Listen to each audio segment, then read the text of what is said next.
We're back. I don't know if I completely disconnected. Can you see me? I'm back.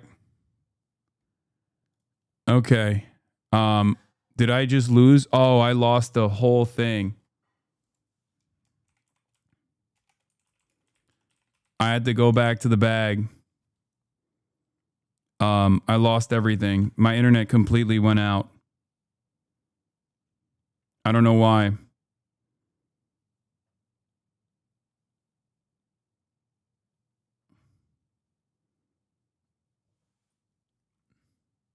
Your ISP straight up hates you? Yeah, it got cooked. I had to disable Ethernet. I couldn't even get it. Anyway, back to the fucking React. They support Iran and its proxy, Hamas or Hezbollah. And interestingly, it actually led to this quick exchange about Zoran Mamdani, right, the Democratic candidate in the New York mayor's race. And this exchange, at least so far, has been one of the biggest things picked up by the mainstream media. I'm just trying to figure it out too, because even in New York City, right? What's Zoran? Yeah. He's an anti-Semitic guy. Yeah. The highest, I think the This is fucking bullshit. highest population of Jews in New York City. How's that even possible? Well, it's possible because a lot of people have been taken in by this nonsense. I mean, what? You want to defund the police? You want to have people go into stores and, rob them and be free? You think that really creates a good society? You want to crush all enterprise? You want to tax people to death? I mean, that's a one-term effort, but, sometimes you have to get mugged by reality to understand how stupid that is. Though, of course, Mamdani has forcefully denied accusations of anti-Semitism, promising to govern for Jewish New Yorkers and increase funding to combat hate. But that also, and maybe here's why Netanyahu has an issue, and he's saying all this, Mamdani is accused. This chatter is so funny.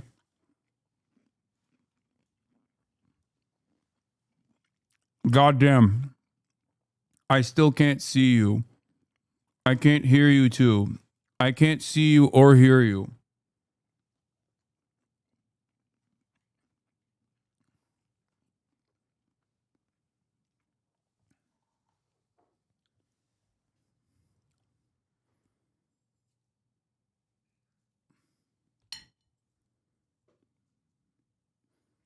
That's my boomer chatter.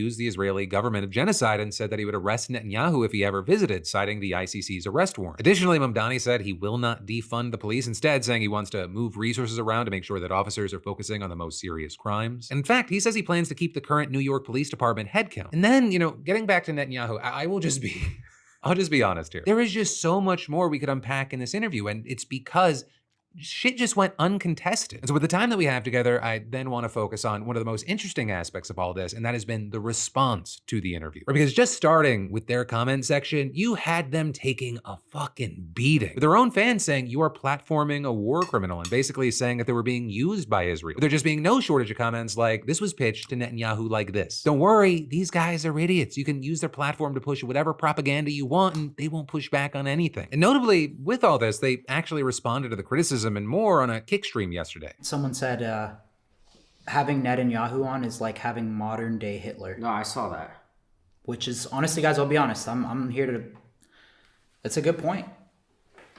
We're here to learn, to be honest, guys. And while they're interacting with the chat, they also had like a whole cast of characters coming in to talk to them and criticize them. In there, you had people saying that Netanyahu was just using them for public relations, saying this was an obvious attempt to get young conservative frat guys, the kind of guys in the masculine manosphere type streaming space in the pocket of Israel. They're saying it comes across like they're doing image rehabilitation for him. And numerous people saying that he was interested and picked them because unlike a hard interview with a journalist, they're not going to push back. Right? Arguably, the biggest or maybe only pushback really that was there was when they were talking about McDonald's versus Burger King. There was also this weird, disturbing moment that happened when other commentator Hasan Piker went on, because a big defense that the Nelkboys had for themselves is, we try to just get a big name on and be neutral. And then with that in mind, we had this interaction play out. What about Adolf Hitler? I think we'd always kind of play the neutral role, to be honest, and just You would play a neutral role interviewing Adolf Hitler. I don't think that's the case. And then later regarding the platforming of, I guess, an Adolf Hitler type or people being described as neo-Nazis, we saw this. The reason why I would still choose not to platform neo-Nazis and things of that nature, regardless of how equipped I am at talking to them about these issues and being able to push back adequately, is because a lot of these guys are simply looking for any opportunity to get their message to a broader audience. They don't actually care about the truth. They don't actually care about coming across like good or bad. They just want to be heard, because every single time they go in front of a larger audience, they end up winning over some people in the margins to their side. But ultimately, that's where we are right now. And we're gonna have to wait to see what happens next, especially because the Nelkboys said that they're going to now have someone on, I guess, next week that has the opposite point of view as Netanyahu. And so I'm very interested to see what they think that is, like where that lands between a displaced, starving Palestinian child and like the leader of Hamas, or I don't know. But hey, in the meantime, I'd love to know your thoughts, opinions, and reactions to this whole situation and news. And then you've got more news in just a second. But first, is it even adulthood if you don't have at least one? I don't even know if I want to know what they think is the exact opposite of Netanyahu.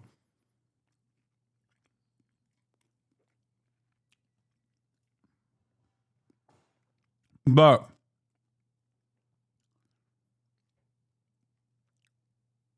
here is Mahmoud Khalil, a political prisoner of this administration, one of the first major instances where the administration directly took action against an American with a green card for the crime of a First Amendment violation, like the crime of exercising their freedom of speech and hurting the feelings of the state of Israel. Anyway, since then, as you guys know, I interviewed him, and he's been on CNN. And this is how CNN chose to approach the subject matter. Just to be clear here, though, do you specifically condemn Hamas, a designated terrorist organization in the United States, not just for their actions on October 7th? I condemn the killing of all civilians, full stop. But what I don't want to get into is no, I am very clear with condemning all civilians. I'm very straight in my position in that part. But it's disingenuous to ask about condemning Hamas while Palestinians are the ones being starved now by Israel. It's not condemning October 6th, where 260 Palestinians were killed by Israel on before October 7. So I hate this selective outrage of condemnation, because this is not, this wouldn't lead to a constructive conversation. And this is also like what we want to deal with is the root causes of why that happened. And it's in no way anyone can justify just to be clear, the killing of civilians. Mahmoud, we did ask about, we've talked at length about your views, of course, on the Palestinians, but it is fair to ask you about whether you condemn Hamas, because the Trump administration has claimed that you are a Hamas sympathizer. So it's very important to actually ask that question in this broad conversation. Yeah, I simply asked and protested the war in Palestine. That's what I did. That's my duty as a Palestinian, as a human being right now, is to...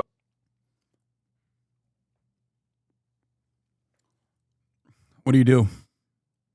I mean, this is literally her trying to set him up to, I guess, what? Get deported? Get arrested by Trump again? Set up a separate fucking legal case? Like, what are we doing here?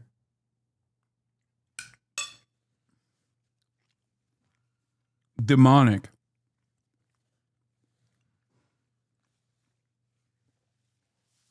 Pure evil. Pure evil. Do you condemn Hamas on July 22nd, 2025, after this dude spent 104 days in fucking prison?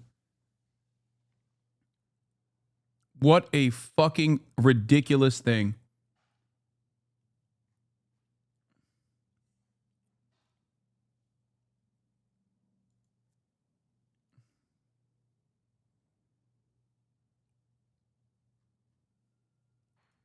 ask for the stop of the killing in my home country, and that's consistent with who I am. I'm a firm believer in international law and human rights, and all my values come from that point. It's just like, to me, it's always, as I said, disingenuous and absurd to ask such questions when literally 62,000 Palestinians have been killed by Israel, and that's why I wouldn't really engage much into such questions on condemnation or not.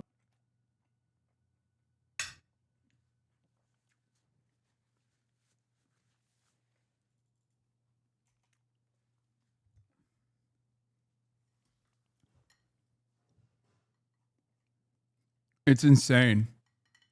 And now, of course, this this interview is making the rounds. John Kennedy, Mahmoud Khalil can't even bring himself to condemn Hamas. So why are many Democrats in Washington falling over themselves to support him?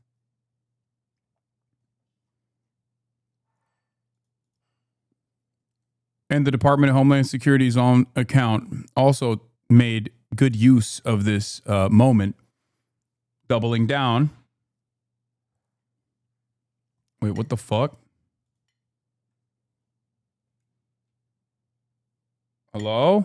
What the fuck is going on? Did I lose internet again?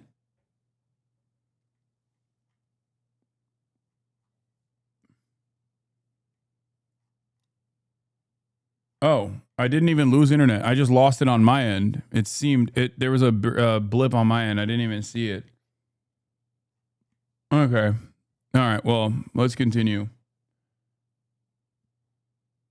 Department of Homeland Security also released a statement. Mahmoud Khalil refused to condemn Hamas because he is a terrorist sympathizer, not because DHS painted him as one. He branded himself as anti-Semite through his own hateful behavior and rhetoric. Anti-Semite.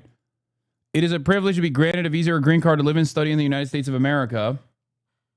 The Trump administration acted well within its statutory and constitutional authority to detain Khalil, as it does with any alien who advocates for violence, glorifies a supposed terrorist, harasses Jews, and damages property. He did no such thing. Why not just condemn them when asked and move on? Everyone who supports him knows the truth. Man, are you fucking joking? Be for fucking real. His goddamn people are being slaughtered, and you want him to make these like fucking stupid ass concessions? Get the fuck out of here. Suck my cock, dude. Fuck all of you. I swear to God. Some of you fucking fair weather allies need to shut the fuck up, okay? Need to shut the fuck up. It keeps him out of jail. What is the mindset of an American chauvinist that immediately puts the blame on a people that is being genocided? It is the same mindset, the same cucked mentality that the American has, that always looks for reasons as to how someone must comply with the police. Never to lay the blame and the responsibility in the hands that is worthy of said blame. It's never the cops' problem. It's why didn't you just comply? Why didn't you just condemn Hamas? Why do you not condemn Hamas after Israel has genocided the entirety of the fucking Gaza Strip? God damn, dude. Some of you need to shut the fuck up. At least get your bearing straight, okay? And just have the decency to shut your fucking bitch ass mouth the fuck up, okay? It costs $0 and 0 cents to keep fucking quiet on this moment. Do you not understand what the fuck is going on here? This dude was literally sent to prison for the crime of what? Saying the truth. For the crime of saying the truth about Israel. And you're over here being like, why doesn't he just condemn Hamas? What's next, dude? Why doesn't he just say Israel is great? Why doesn't he just say Israel is actually awesome? Why doesn't he just say that his people's genocide is perfectly fucking valid? That they deserve to be genocided? And don't come at me and be like, there's a fucking mountain there's a mountain rage between not condemning Hamas and like saying that Palestinians deserve to be genocided. No, it comes from the same place. It comes exactly from the same place. The condemnations demanded is demanded specifically for the justification as to why Israel had to conduct its military campaign. You're a terrorist, this guy says. Suck my fucking dick, okay?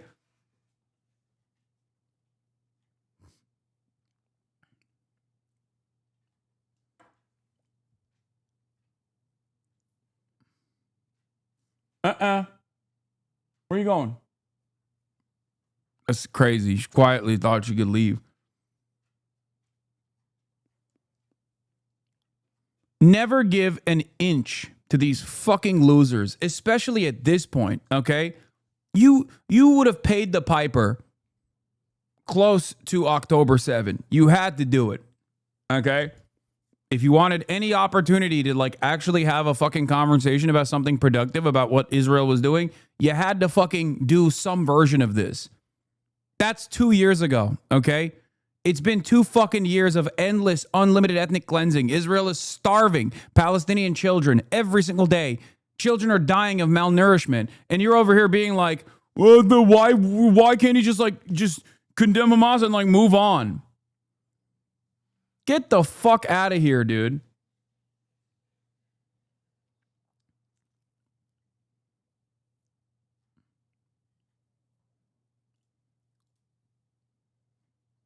It's over. It's done. It is a far greater fucking crime to even demand someone like Mahmoud Khalil condemn Hamas at this fucking point than whether or not he sits there and says he loves Hamas or hates Hamas. It doesn't fucking matter.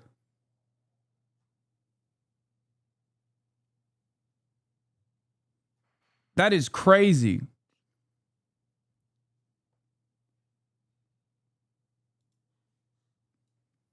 K-File breaking news. Wait, what? Oh.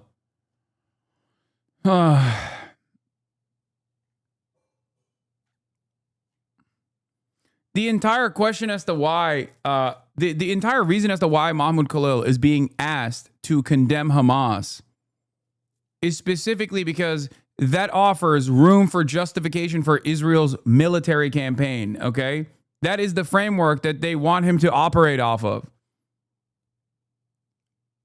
Especially in a situation where, like, his words are literally the reason why the administration threw him in prison. It is ridiculous to ask this question, especially because it will be used to take away his freedom once again. How should he respond to the bad faith question? I think he did a fine job. This question is utterly ridiculous. I have made my position on the limits of resistance, and I've made my position be perfectly clear that I do not condone civilians being targeted. Okay, that's it.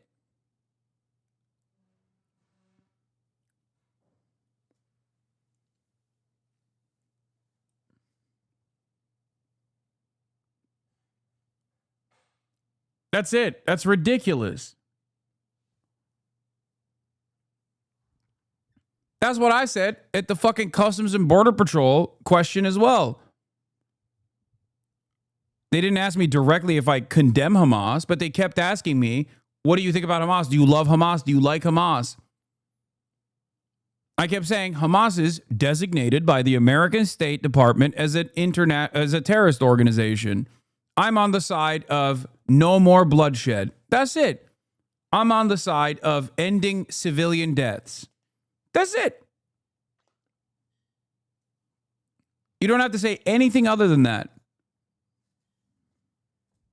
You're making no value judgments there. You're just simply saying what your position is.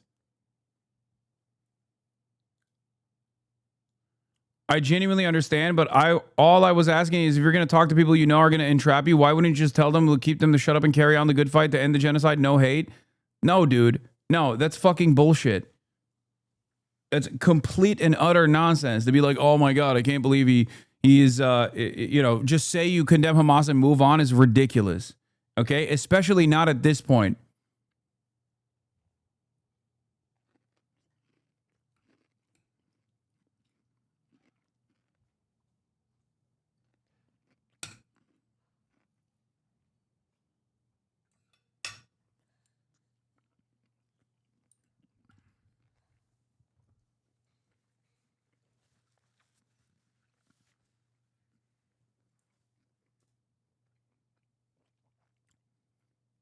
He's never said anything that's even remotely pro-Hamas, and they put him in jail anyway, chatter. Do you think this has anything to do with whether he condemns Hamas or not?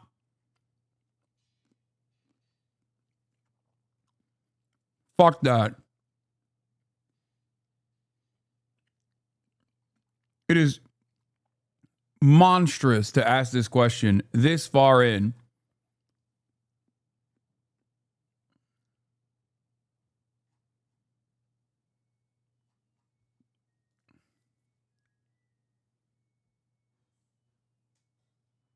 Please, can you help me understand why Israel is bad? I'm from the UK. I feel like the media I've seen has pushed me and many others into believing Israel are not the problem. I don't know, man. They're doing a mass starvation campaign right now. 4 children just died yesterday of famine. I think that alone, beyond the endless bombing campaign over the course of the past 2 years, should help you realize that they are evil, fucking monstrous pieces of shit in the way that they've conducted themselves since October 7. That's it. And the reason why the British media is actively running cover for Israel is because the British government is also culpable, just like ours is. That's why our media also does this kind of insane nonsense.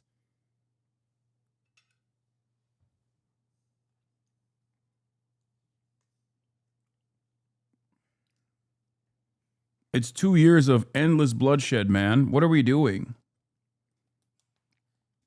And it started far before October 7, of course. But it's been 2 years of unlimited fucking bloodshed at this point. It's crazy how someone can still have this position where it's like, can you explain to me why Israel is in the wrong?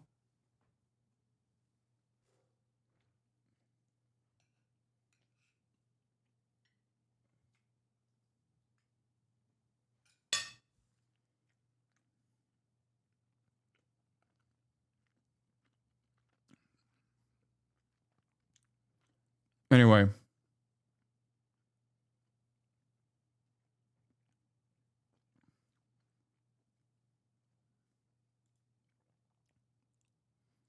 Like, do you condemn October 7, Hamas for October 7 attacks? Norman Finkelstein responds. This is a 15-minute conversation with an American citizen of Jewish descent who is the descendant of Holocaust survivors having an academic conversation on a podcast. Is very different set of standards for Mahmoud Khalil than fucking Norm Finkelstein on a CNN hit after he was released from prison for the original crime, in air quotes, of speaking out against Israel to begin with.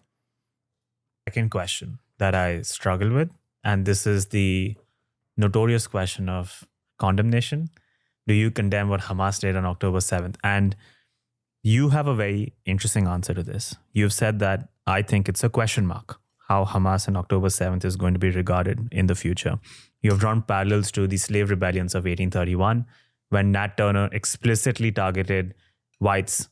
And objectively, it was a horrific act of violence, atrocious, but despite that, Frederick Douglass has said that you can draw a straight line from Nat Turner. No, Frederick Douglass said you can draw a straight line from John Brown to the Civil War. But John Brown says he was inspired by Nat Turner. Right. So you could say on a trajectory, Nat Turner was 1 point, John Brown was a 2nd point, the Civil War the 3rd point. Okay, so by extension, you can draw that line from Nat Turner to John Brown to the Civil War, and then from there to the abolition of slavery and the Emancipation Proclamation. Objectively positive outcomes. So despite Nat Turner committing this condemnable act of violence, now he occupies an honored place in history. And you say, in light of that, it's a question mark. What place Hamas on October 7th is going to occupy in history. Before I tell you where I struggle with this argument, I just want to check with you, have I summarized your stance correctly? Have I missed anything? That's correct. Okay, great. this is where I struggle with this argument. Frederick Douglass was able to see a line connecting John Brown to the Civil War, and we're able to see that influence John Brown had from Nat Turner. But if I try to apply the same protocol to other acts of violence that I condemn, then it dilutes everything. And then I lose free will, no accountability, there's complete chaos. I'll give you a very intentionally extreme example. In 1978, after the Saur Revolution, the United States funded the rise of the Mujahideen to oppose the Soviet Union and the Soviet-backed People's Democratic Party of Afghanistan, the PDPA. By funding the Mujahideen, they also funded the rise of this man named Osama bin Laden, who broke out from the Mujahideen and formed Al-Qaeda. Al-Qaeda declared war on the US. They took great offense to the United States military presence in Saudi Arabia after the Gulf War, the Kuwait War. They opposed US funding and support for Israel. They opposed the sanctions on Iraq. And then the US involvement in multiple Islamic countries. Declared war on the US. That led to 9/11. You already know where I'm going with this. You can draw a straight line from the US funding of the Mujahideen to Osama bin Laden, to Al-Qaeda, to 9/11. And I'm saying, I don't care about the context and I don't care where the line is drawn. I grew up in the Middle East. So I know, I completely agree with you that the United States destroyed Afghanistan, destroyed Iraq, has destroyed Palestine, is destroying Iran. I think the United States is directly responsible for the deaths of hundreds of thousands of civilians. Their policy has been a lot more. Their policy has been nefarious and they have blood on their hands. I completely agree with you. But despite that context, I don't think it's a question mark what place 9/11 holds in history. Even if you draw that line all the way to 9/11, there's no question mark in my mind. It was a horrific act. It was an act of violence. And there's no question mark what place it occupies in history. I think you missed a couple of things. First of all, I've never said it wasn't a horrific thing. I've repeatedly said there can be no question that atrocities of a significant magnitude occurred on October 7th.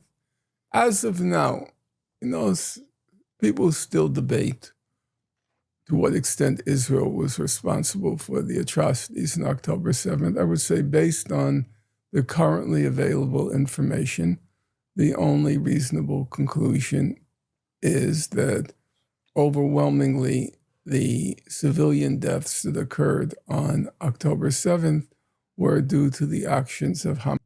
It's so funny to somehow tie America's invasion of Iraq to 9/11. Like, that's wild. Okay? Because Iraq had nothing to do with 9/11. Like, that's not even a position that the average American believes any longer. That was barely a position that Americans believed back then.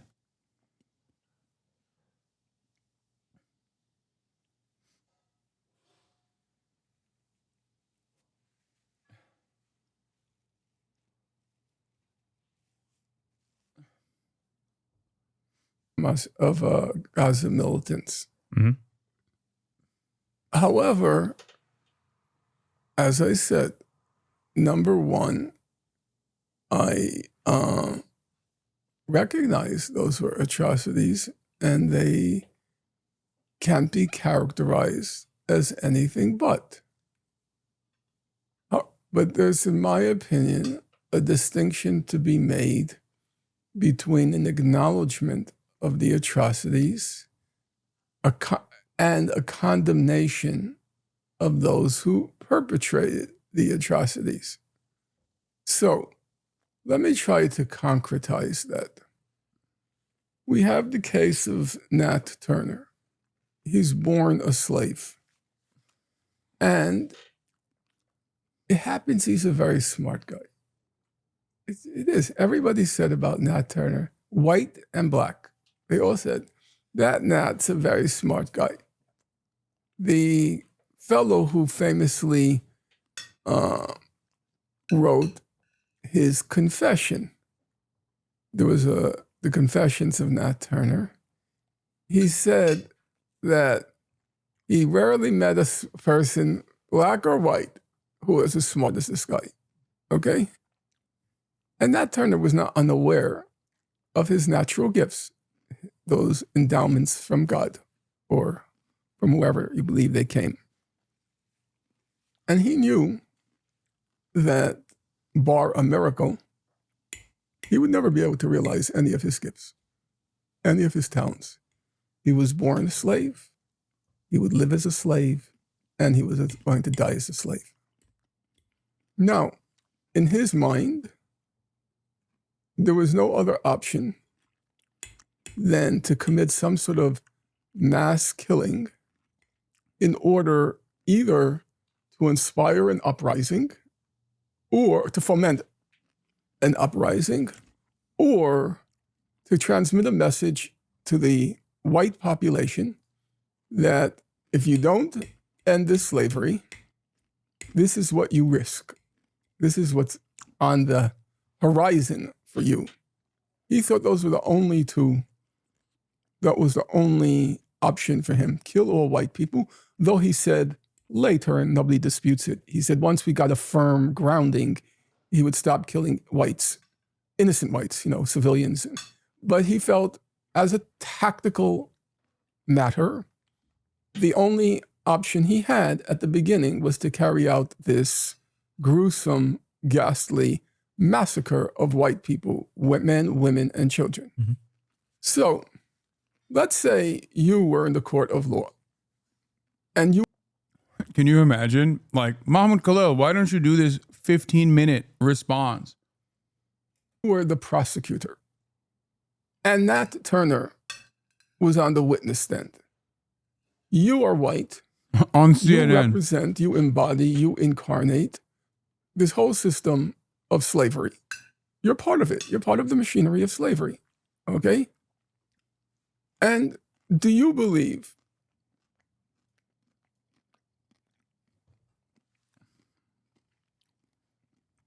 so ultimately, what is the end goal for both sides? What is it they both want or one wants, etc.? And with the high chance of sounding like an asshole, why should I care? I'm going to be honest with you, chatter. I hope you enjoy your society collapsing in front of your eyes as you go down and sedate yourself in this assumption that it's actually the Polish and the Muslims that are ruining British civilization and British society. You deserve it. Sorry. At the risk of sounding like an asshole, let me tell you something. You are a fucking asshole. You're a goddamn peasant, okay? You have peasant mindset. You don't understand that your tax dollars are funding the death and destruction of children overseas, and that alone is not enough for you to go, yeah, mate, I don't think it's a good idea to do that. Maybe we should fix the fucking trains so that they run on time. But instead of that, you're going, my lordship, take more of my tithing. I've worked hard for this grain, my lordship. Give it to Israel, the biblical land, my lord. Okay?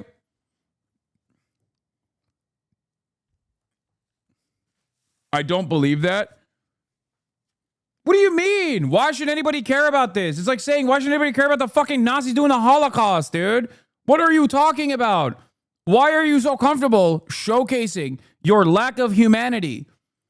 That's number one. Number two, there is already a selfish argument against Israel here as well. Why the fuck do you think it's appropriate for a goddamn foreign state that's propped up by your stupid inbred fucking island originally, and now my inbred fucking country now that is endlessly destabilizing this fucking region, drawing a shit ton of enmity, and also creating a fucking refugee crisis on a daily fucking basis?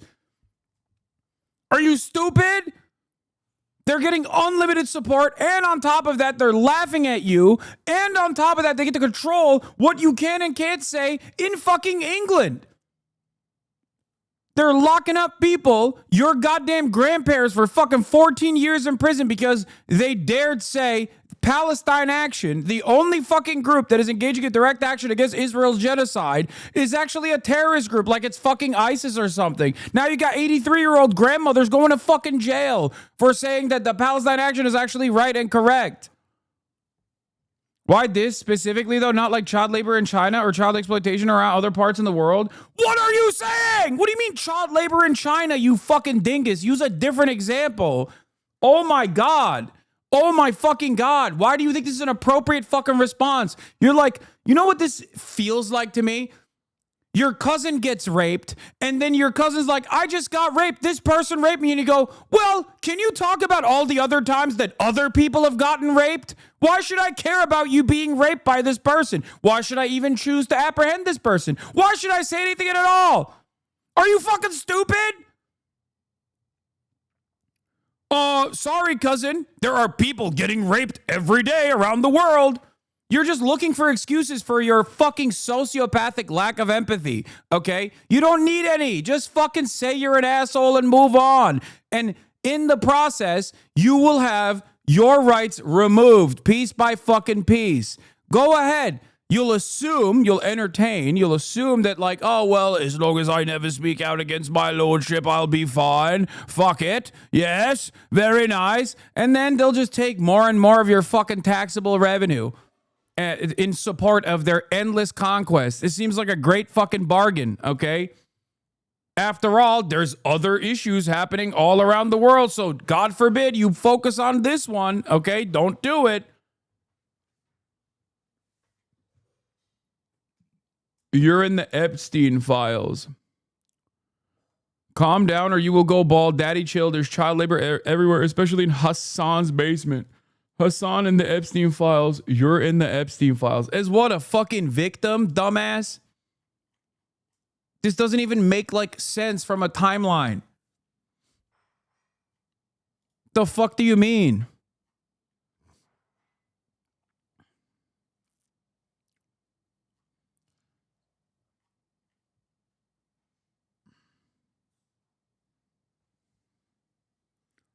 When Jeffrey Epstein was operating, I was like 10 years old in Turkey, you fucking moron.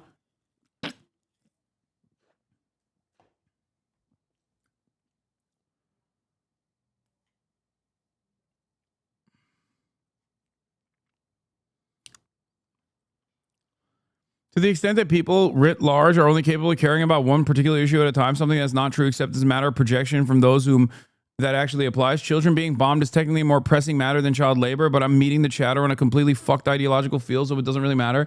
No, that person is just simply looking desperately for an excuse to not have any sort of like serious, like that person is just trying to save themselves, or rather, have someone basically fucking say, oh no, you're actually a good guy. You're totally fine.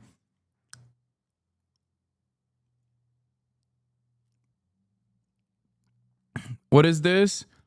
With the risk of sounding like an asshole. No, this is the same dumb nonsense. It's just fucking whataboutism. It's like, well, child labor is happening. Yeah. I can see what happened with this guy, by the way. I don't think this person is actually a cynical nihilist. I think this person is an Israel dick rider, especially considering that he was in this community and then noticeably left and only returned only recently. Only this year did he return. Suspiciously left the community, even though he was following since January 20th, 2021.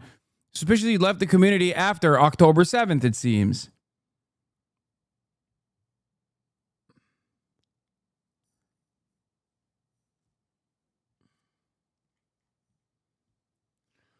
How about playing the video, dumb fuck? Okay. Here you go.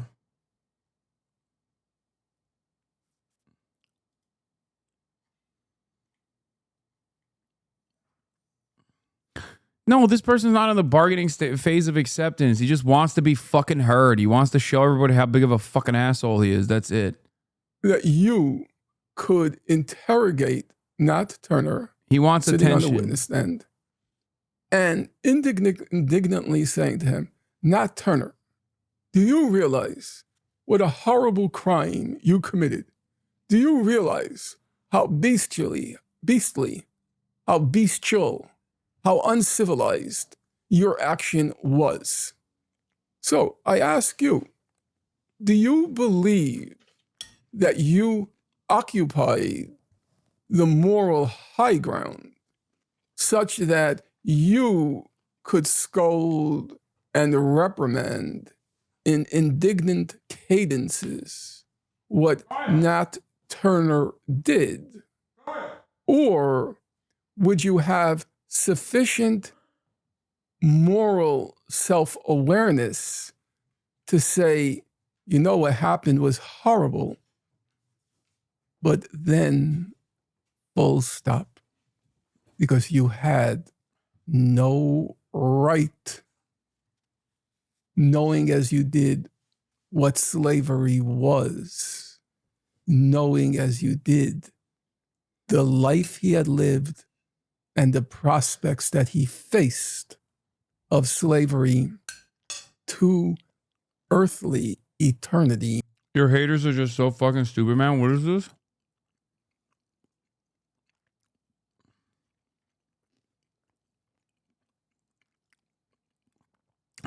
You should be required to submit a video of you doing. Hasan says you can't have an opinion on his opinions unless you clear a certain bench. If you can't clear 225 at least, a decent 6 or 7, you should not be able to have any opinions on what I say.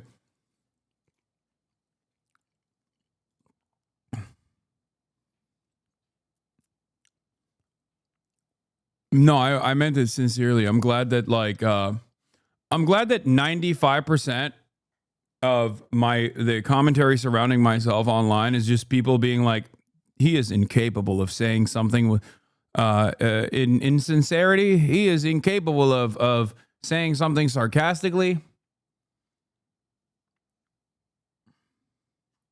You know what I mean? Like so much of that. So much of this just unironically revolves around just being like, oh, you're incapable of making a joke. I don't believe it. I don't agree. I think you said that seriously. You had no right to criticize him. You can criticize the act, but you don't have the moral high ground to criticize him, which is exactly why the white abolitionists, those who opposed slavery at the time, they condemned the act, but they stopped short of condemning Nat Turner. On the contrary, they reserved all of their venom and indignation at the whites, saying, we told you so. We warned you. We warned you again and again and again. If you treat people this way, don't be surprised at what they might do.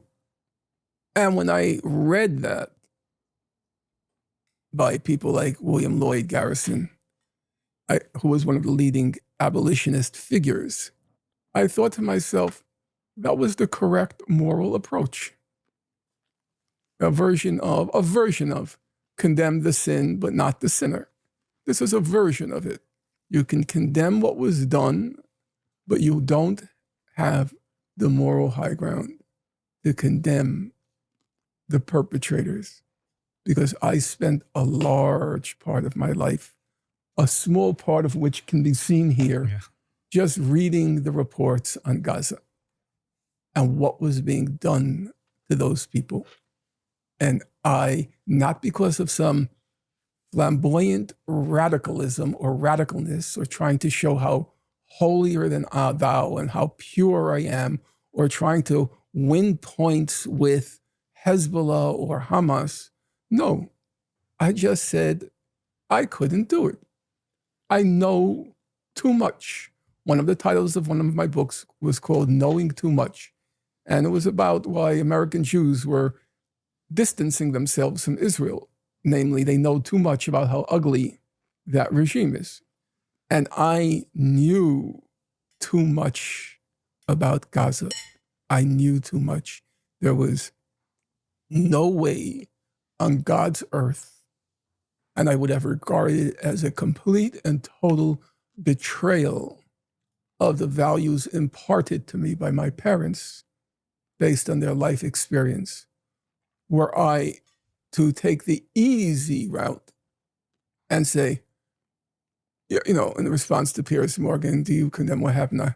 Yes, I condemn it, but we have to remember this and have to remember that. No, I was not going to even grant, you know, many people like Bernie Sanders would say, oh, you know, what happened October 7th, but we have to remember the Palestinian this and Palestinian that. And you start by condemning October 7th. That was sort of the gate. You had to pass through that gate in order to be part of the conversation. If you wouldn't do the condemnation, you're not part of the conversation. And I wouldn't do the condemnation, not because I wanted to strike a radical pose. I knew too much. And I knew exactly that was why the abolitionists couldn't condemn Nat Turner. Because they walked in the streets. They saw the slave auctions. They saw the humiliation, the degradation, the destruction of the lives of a whole people was right before their eyes. Yeah, what do you expect? What do you expect people to do when you push them to this fucking corner? When you push them to react this way, and then you turn around and expect condemnations. It's ridiculous. This is what I said on October 8th. I was right then, and I'm right now.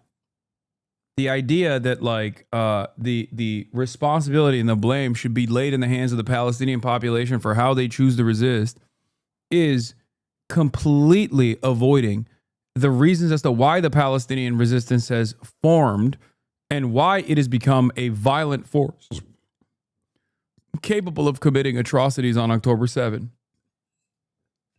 And just like Norm Finkelstein, I recognize that there were acts of violence that would be considered terror.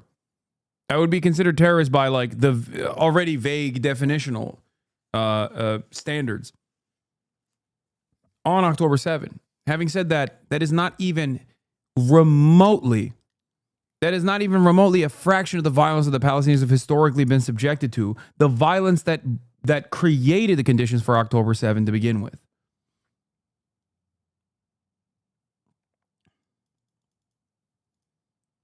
Dude, shut up. Oh my God, mods, ban this fucking loser. Jesus Christ. Oh my God, dude. Oh, fuck. Me. Oh my God. He's like, oh, you're making it so hard for me. I want to understand where you're coming from, but you're making it so hard. It's like, dude, there's 30,000 motherfuckers in here, bro. God damn, you think it's just me and you in this conversation? At least like know your plays. At least like keep quiet if you don't know the details. Jesus Christ, dude. Holy fucking shit. Shut the fuck up. Oh, you're making it hard for me to understand where you're coming from because I keep saying how selfish I am after fucking hundreds of thousands of fucking Palestinians have been ruthlessly slaughtered in broad daylight after a 2-year genocide campaign. And I'm still going, oh, I don't know. Can you please educate me? Coming in here as though you're like genuinely, sincerely, charitably trying to fucking understand the situation. And then simultaneously being like, well, why should I care? Okay, well, don't. Fucking, I hope a similar fate that you think is not important befalls upon you and your family and your 7 generations. Okay? Maybe then you'll care. The difference with me was, you see, seemingly because it's not that significant. No one should care about this, right? And maybe people won't care about you either. Gaza was sealed off. How many people had a clue what was going on in Gaza? They just knew this place, Gaza. They didn't even know. Actually, most people didn't even have a clue that you weren't allowed to leave. Most people thought, why don't they just go somewhere else? Well, guess what? They couldn't. I knew too much. There was no way. I never for a moment hesitated about condemning them. My problem was very simple. I didn't know how to think it through. I knew I wouldn't condemn them, but I didn't know how to think through the argument. And I went through, I would say, a good week or more of real anguish and agony over, it's not just your feeling. How do I pose the real question? What are you an advocate for that you've never been a victim of? Everything. Literally, I'm a fucking straight, attractive white man in the United States of America. Virtually everything I advocate for does not impact me at all. That's unironically part of the reason why half of the animosity is directed towards me on the internet. They're like, oh, he must be a fucking grifter because why does he care about anyone but himself? That is literally half of the fucking argument from some of these epic dinguses. Yeah, and Rich too, on top of that. They literally can't comprehend it where they're like, dude, why do you give a fuck? Why do you give a fuck about this? Be like me. Don't give a fuck about this. Be selfish. Why the fuck are you caring? Why do you care? Stop caring. You're going to urge me to care if you keep caring so hard.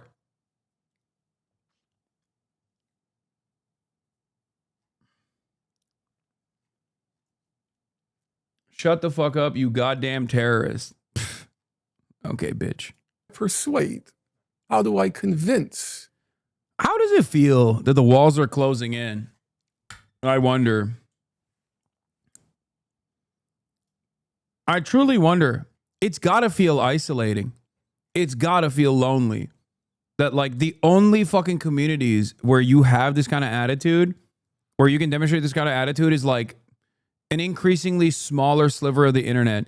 Didn't you support Hamas and Hezbollah?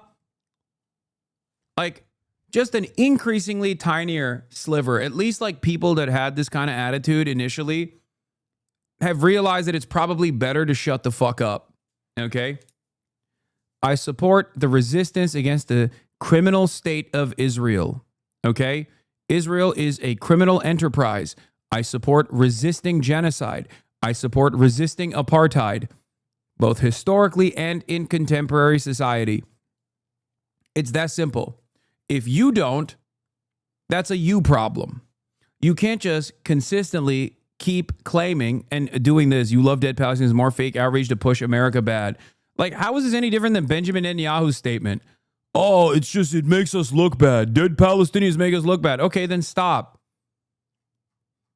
That's your fault. That's your problem.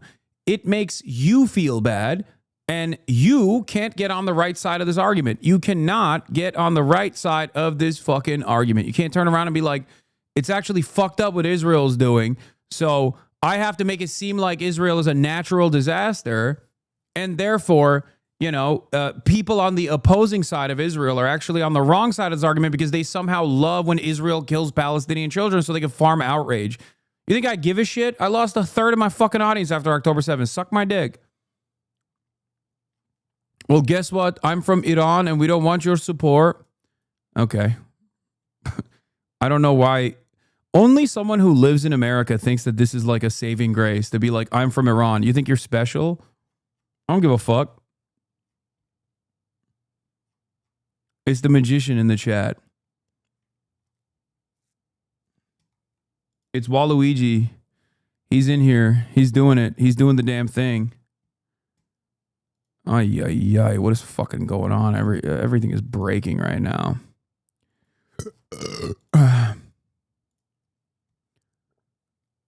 Okay, we fixed it. Hold on. Hold on.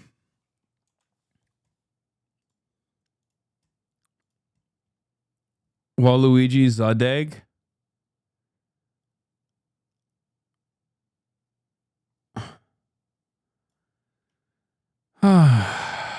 Jesus.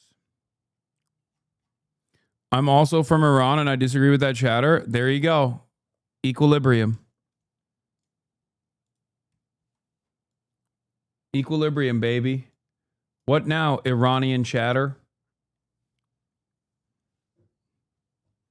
Your lack of support has been eliminated.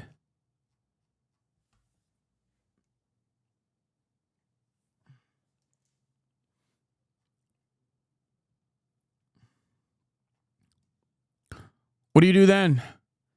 I see your personal anecdote and I increase it with multiple personal anecdotes. Interlocutors destroyed in the marketplace of ideas.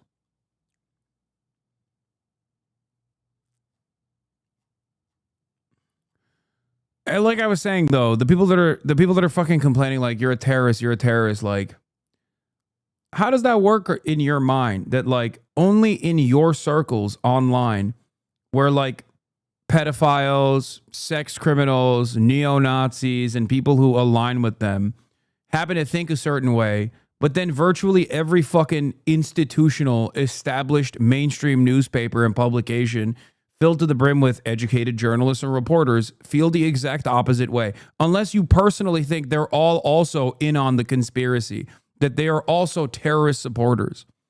Or perhaps you're just fucking wrong. You know? You might be. It's actually quite liberating to sometimes catch yourself in a lie and to recognize that it was wrong and to, you know, really reconsider the way you've seen something. If you just keep assuming the State Department position over and over and over again and just going, oh, dude, you're a terrorist, you're a terrorist, you're a real danger to American society, you're a terrorist, over and over again, like you can keep repeating that, but it's not going to make it more true. I think I have charity and I believe that you can actually make up your own conclusion. I think you can change your mind. I think you're all capable of doing that.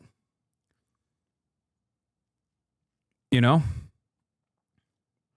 At a certain point, you got to stop and maybe go, man, we kept calling this motherfucker a terrorist. He's never been banned. Is it because there's like a global conspiracy to fucking uplift this person? And some people do actually take that leap instead. And they go into like QAnon.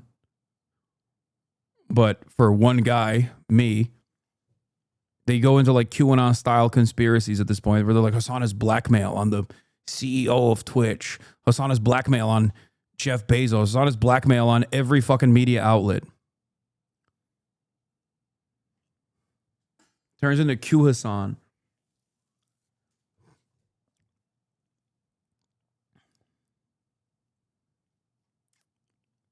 Or maybe the guys who keep priming you up, tuning you up, angering you over and over again, do not have your best interest in mind and don't actually have a consistent, clear position. And they're just basically getting you angry so you can come in here and say that in here over and over again. But little by little, you lose a piece of yourself when you behave this way.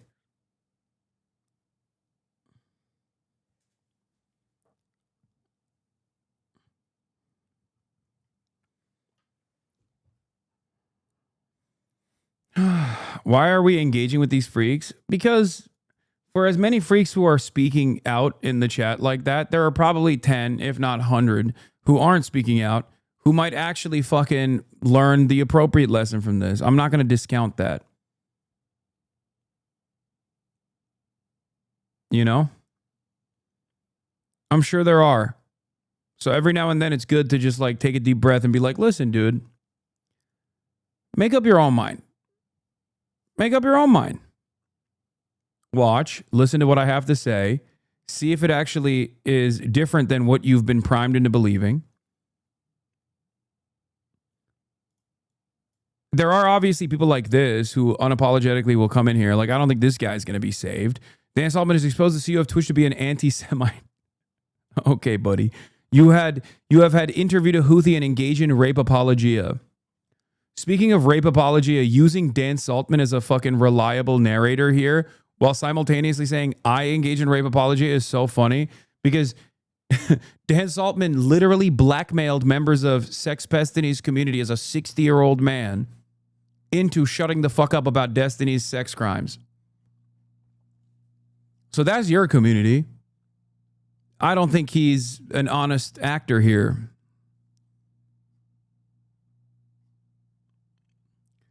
But here's the thing. How did you lose sight of who you are that you became a fedayeen for a 60-year-old loser who's so desperate for friendship that he will latch on to a community that he actually despises? At least he used to. I don't know if he still does. Maybe he's just given up on that notion because it gives him a crumb of clout and attention.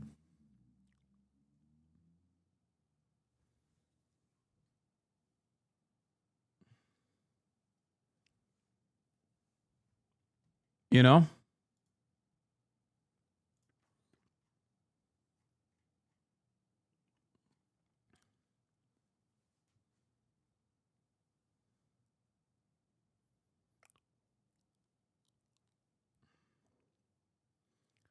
And it's all because of Israel. All this dog shit is because of Israel. I know.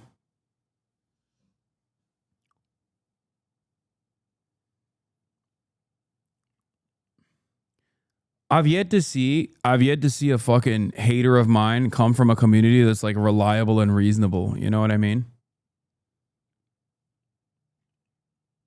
It's just people who are incredibly sad, who unironically push themselves further and further into the depths of depravity for no reason. Like literally no reason whatsoever. You're just kind of doing this to yourself and you're harming your own mental state by consistently engaging with these communities.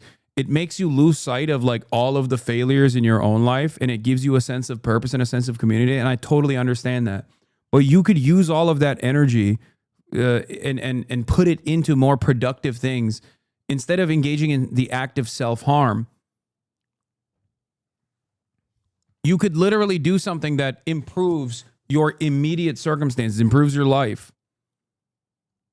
Straight up. It would make you an infinitely happier person, because there's going to come a time where you're going to be past the point of no return and look back at your life and be like, this is what I did. This is what I wasted my time doing, spending every single fucking day following someone who I despise, fighting a battle for an internet daddy that doesn't know who I am, that will maybe barely give me a fucking fraction of recognition instead of like fixing my life.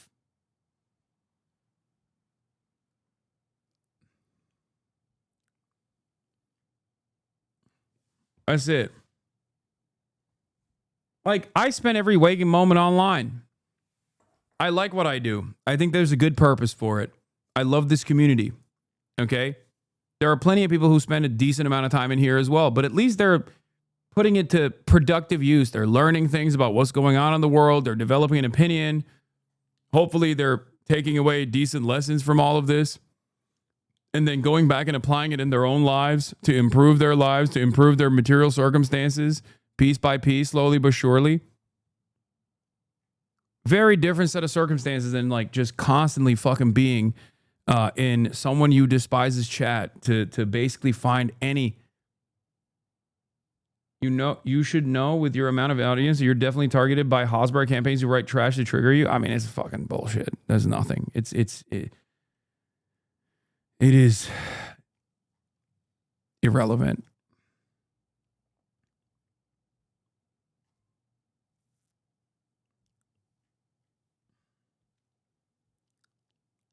If you're going to hate watch someone who matters. That's the other thing. Because I only matter as much as you believe I matter. Like, the easiest solution to not being angered by me is to just turn it off. You know what I mean? And to watch like TikTok videos or something. To watch someone who you actually appreciate. And if you're going to have so much enmity and so much anger and resentment, redirect that focus to someone who actually does matter. Someone who holds power. You know what I mean? That's what blows my fucking mind. You're like, nope.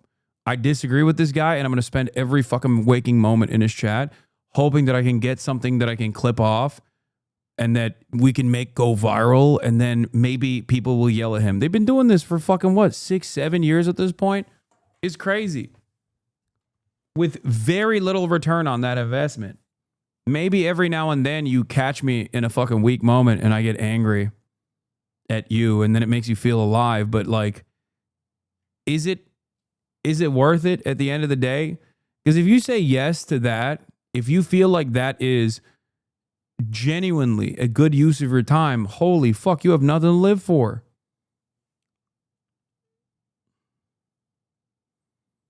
They hate you so much during your vacation, they find and push clips around, never stop, unfortunately. I know, but it doesn't even work. That's what I mean.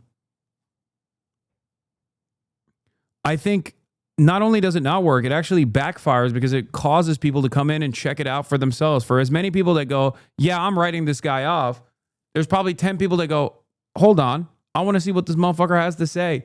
And then they come in here and then they watch and they're like, okay, well, this guy ain't all that bad. So what do? You can't make people wear the same fucking framework when they can make up their own minds, especially when the way you are presenting me is so fucking ridiculous that like a couple seconds of spending time in here will immediately make someone in the margins realize that they've been duped by a negatively framed clip.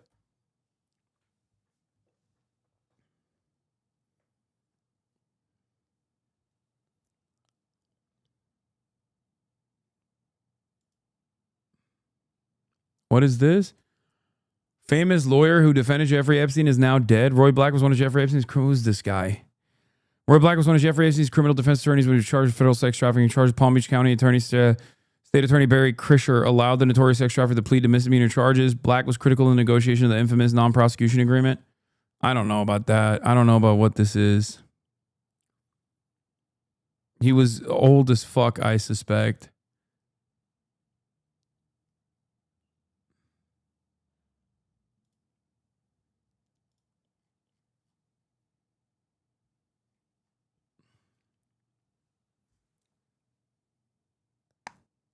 Oh, he was 80 years old? Wow.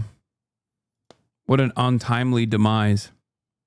Tonight, the breaking news, a CNN exclusive tonight out front. K-File has unearthed photos of Jeffrey Epstein that we've never seen, and they shed new light on his relationship with President Trump. The revelations come as Trump is under fire from his own base for his Justice Department's handling of the so-called Epstein files. Trump has tried, of course, to distance himself from Epstein every which way. But one of the photos that K-File found confirms that Epstein actually attended Donald Trump's wedding to Marla Maples. And this is the proof. Again, this has never been published before. So this is a new image. You haven't seen it out there on X or anything like that. That's crazy. Epstein and Ghislaine were all up and down both the Clinton weddings and the fucking Trump wedding. That's crazy.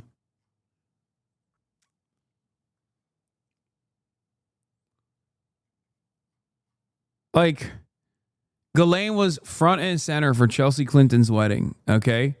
Ghislaine Maxwell was. And now we got info on Epstein being front and center at Trump's wedding. God damn, dude. These guys were everywhere. The proof that Epstein attended Trump's wedding at the Plaza Hotel in New York. And in the photo, what you see is Epstein entering the Plaza Hotel. The wedding date of this is December 20th, 1993, in the center of their friendship, which of course continued. And for comparison, we'll show you on the right a photo of Trump and Marla Maples at the same location under the entryway arch. Andrew Kaczynski of K-File is here with the new images of Trump and Epstein. And Andrew, I shared one of them there, but, so let's start with the one at Trump's wedding. I mean, this is a significant development. Well, yeah, it is. Trump's wedding to Marla Maples in 1993 was dubbed the wedding of the century. Friend of the show, K-File, he did it again.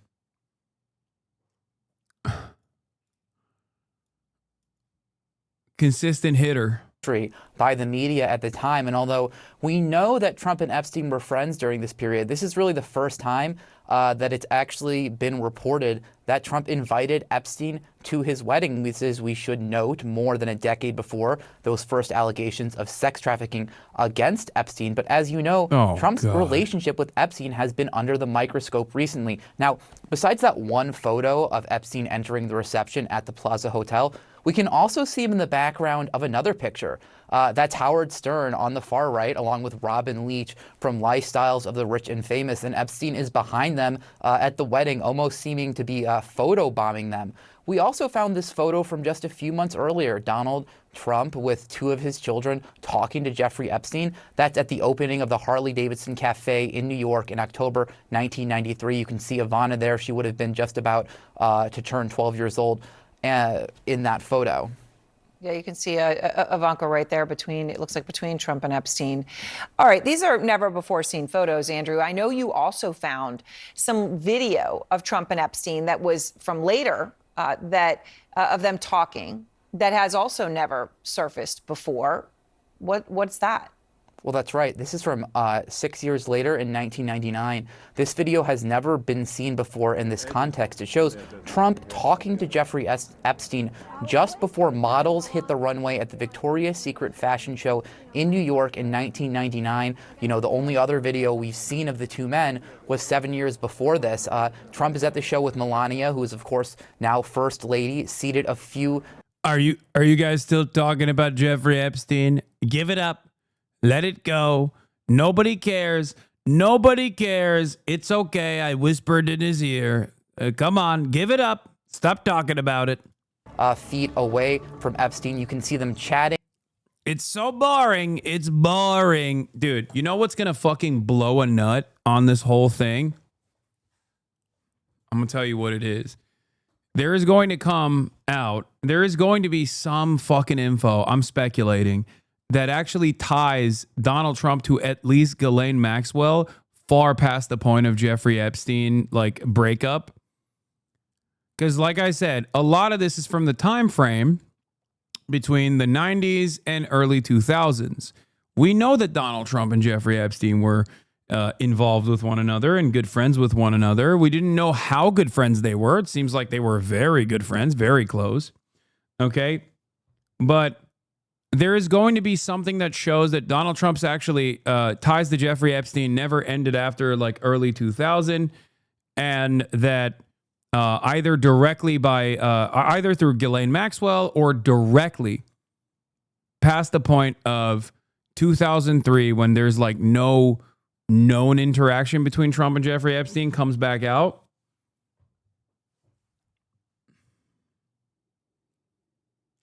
That's not true. We do know that they were almost best friends, but there's much proof of this.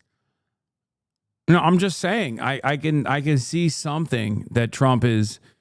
It feels to me like Trump is trying to hide something in their involvement.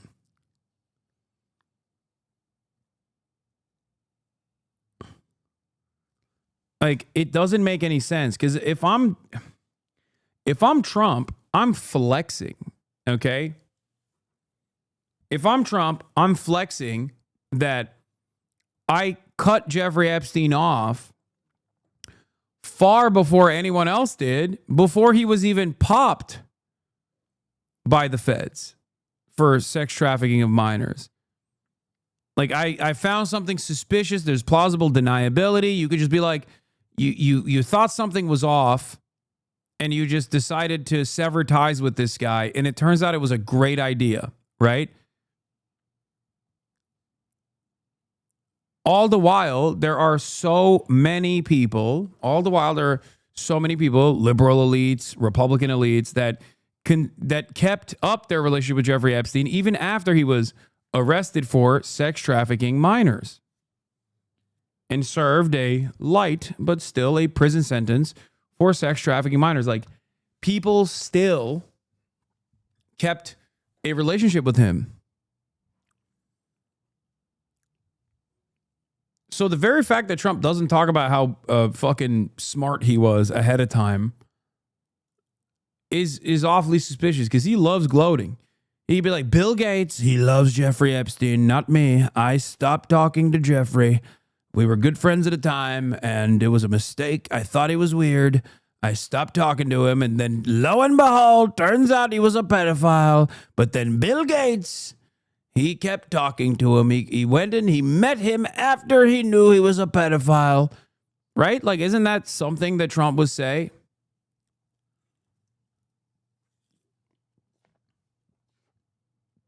Bill Clinton.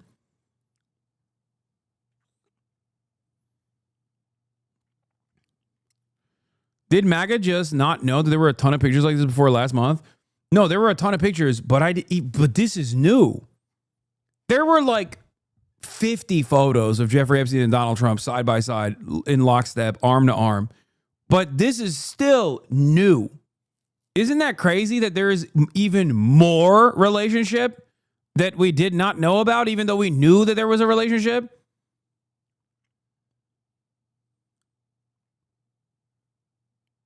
The fact that he isn't hammering on the Clintons and is instead trying to suggest they made up the Epstein files, somehow put themselves in there, is just every kind of sus. I agree. He's been acting very different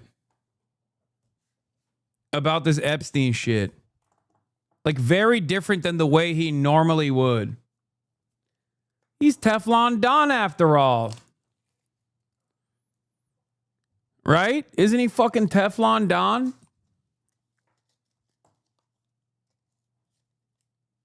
If he just told his base, like, if he did the RFK Jr. thing and just like volunteered this information ahead of time and was like, yeah, he was a bad guy, real bad guy, didn't know how bad of a guy he was, but I felt like something was off, and that's why I stopped being friends with him. And then it came out he was a real bad guy. But all these liberal Democrats, they all kept being his friend. They kept inviting him to weddings. I never invited him to a wedding after my last wedding. You know, that kind of shit.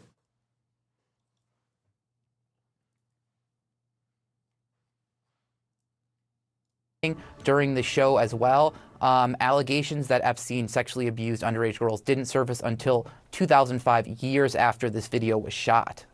Right, but this, of course, establishes them together and obviously very friendly in 1999. So, Andrew, when you get all this, and all of this, as I just want to emphasize, right, has not been seen before. So you actually called President Trump. You called him directly to ask him about this. Yeah, we were not on the phone very long. I think our call was about 30 seconds or so. But when I asked him about the wedding photo, he said, he sort of paused for a second and then said, "You've got to be kidding me," before calling CNN fake news and then hanging up on me. Now, in a statement to CNN, White House Communications Director Stephen Chung said this. He said these are nothing more than out of context frame grabs of innocuous videos and pictures of widely attended events to disgustingly infer something nefarious. The fact is that the president kicked him out of his club for being a, quote, creep. All right. Well, it is incredible reporting, and it is important in this context as the country wants, answers on everything to do with Epstein. Andrew, thank you. I do love that he said, "You got to be kidding me." I do love that. Burnett, the White House response to us, they said the president was never in Epstein's office. Is that true? Mark Epstein, he was there. Oh, Mark Epstein is back leaking. Think of this, something that the White House told us yesterday. We talked to a woman who This is Jeffrey Epstein's brother, Mark Epstein. Brother of sexual assault. And she also talked about an encounter with Trump at your brother's office. This was in 1995. She found it disturbing. She said she told the FBI twice to look into people around your brother, including Trump. But she talked about this incident that she said happened in his office. And the White House, their response to us, Mark, they were categorical. They said, quote, "The president was never in Epstein's office." Trump just called Tulsi hot. That's amazing. Dude, I think he literally thought that, like, if he just said, like, Barack Obama is a black man who did not want me to be president and he cheated, that, like, his base would be like, oh, yeah, that's right. Barack Obama is black. That's right. He's a Muslim African president. He's fake president. He did come after our big, beautiful boy. And then they would just like forget about the Epstein stuff, and it's just not going away. It's got to be sad because Teflon Donnie has always been able to whip up his base.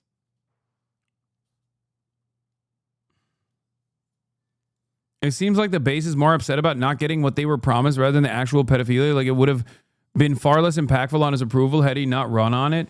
I mean, it's not just that. Because there are certainly a lot of people in the base that cared about this, right? Like, there were definitely people. Because he didn't like put it at the forefront of his campaigning, but he did mention it every now and then. I think it's that they literally tie Jeffrey Epstein to the one like actual tangible deep state pedophilia cabal thing that they have believed for years and years. And Trump is supposed to be the great annihilator of the deep state. And now they are having to come to the conclusion that maybe he is deep state himself.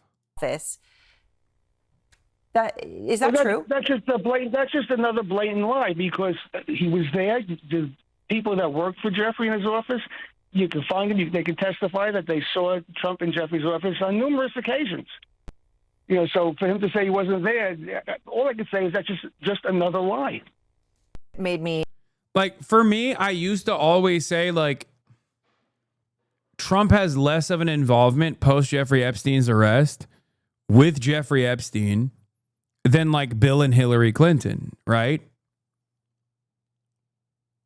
Now, the way that Trump has been behaving makes me feel as though maybe that's not the case. Maybe he does have more involvement because he is very strangely talking about this issue. He's talking about this issue in a really strange way.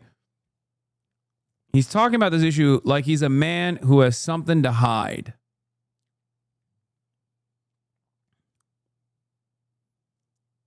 Now that they're also going after the Ghislaine Maxwell stuff and like maybe even angling like a leniency, commuting her sentence or something like that, it just like, what do you get in return for that? What kind of false testimony will Ghislaine Maxwell make to show her appreciation for potentially her friend, her longtime friend, Donald Trump, releasing her into the wild? I think it also possible he doesn't give a fuck about what gets released because he knows he's not going to face consequences. Wait, what do you mean? He definitely gives a fuck about what's going to get released because otherwise he would have literally released it. What do you mean? There's one thing you can't say, and that is that Donald Trump does not give a fuck about releasing the Epstein files.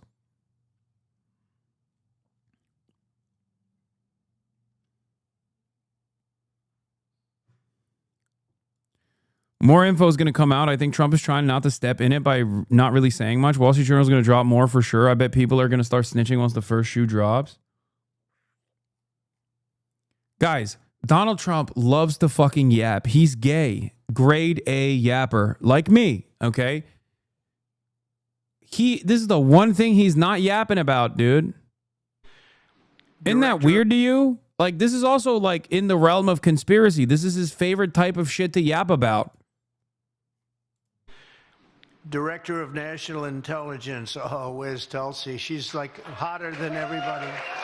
She's the hottest one in the room right now because she found out with certainty. Bro, he goes through phases. No, this is not him saying like she's sexy. He's not. He's been doing this. Also, this is gay in the other way to just be like, oh, she's hot, hot, hot. America is hot. I'm telling you right now, this is his new word. He just loves using the term hot. He's just hyping Tulsi up because he thinks Tulsi gave him like an out to talk about the Obama shit, as opposed to like a distraction that she offered him, as opposed to the Epstein stuff. But it's not even working. Knew it before, in all fairness, Tulsi. But now you have certainty. She has all the documents. She has everything that you need. And she found out that Barack Hussein Obama led a group of people and they cheated in the elections. And they cheated without question. It's not even a would you say there's even a little question there, Tulsi? She says no. And you found things that nobody thought we'd ever find. And very happy and very honored to have you with us. She's right now, by far, Speaker, she's hotter than you right now, Speaker. She's the hottest person in the room right now, Speaker. So, Tulsi, great job. And I know you have a lot more coming. She told me...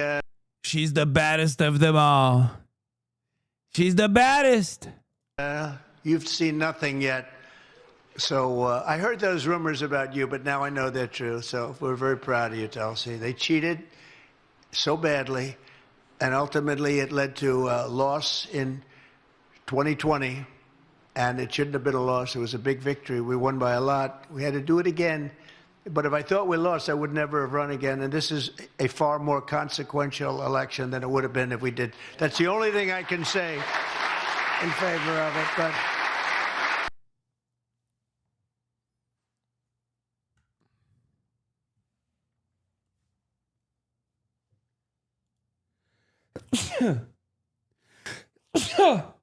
oh, it's that easy to get hundreds of millions of dollars for a failed media business. Oh, this is the other side of the story. Anti-woke warrior Barry Weiss seeks more than $200 million, up to $250 million for media startup Free Press. Weiss has won over Ellison partly by taking a pro-Israel stance, according to people familiar with the matter.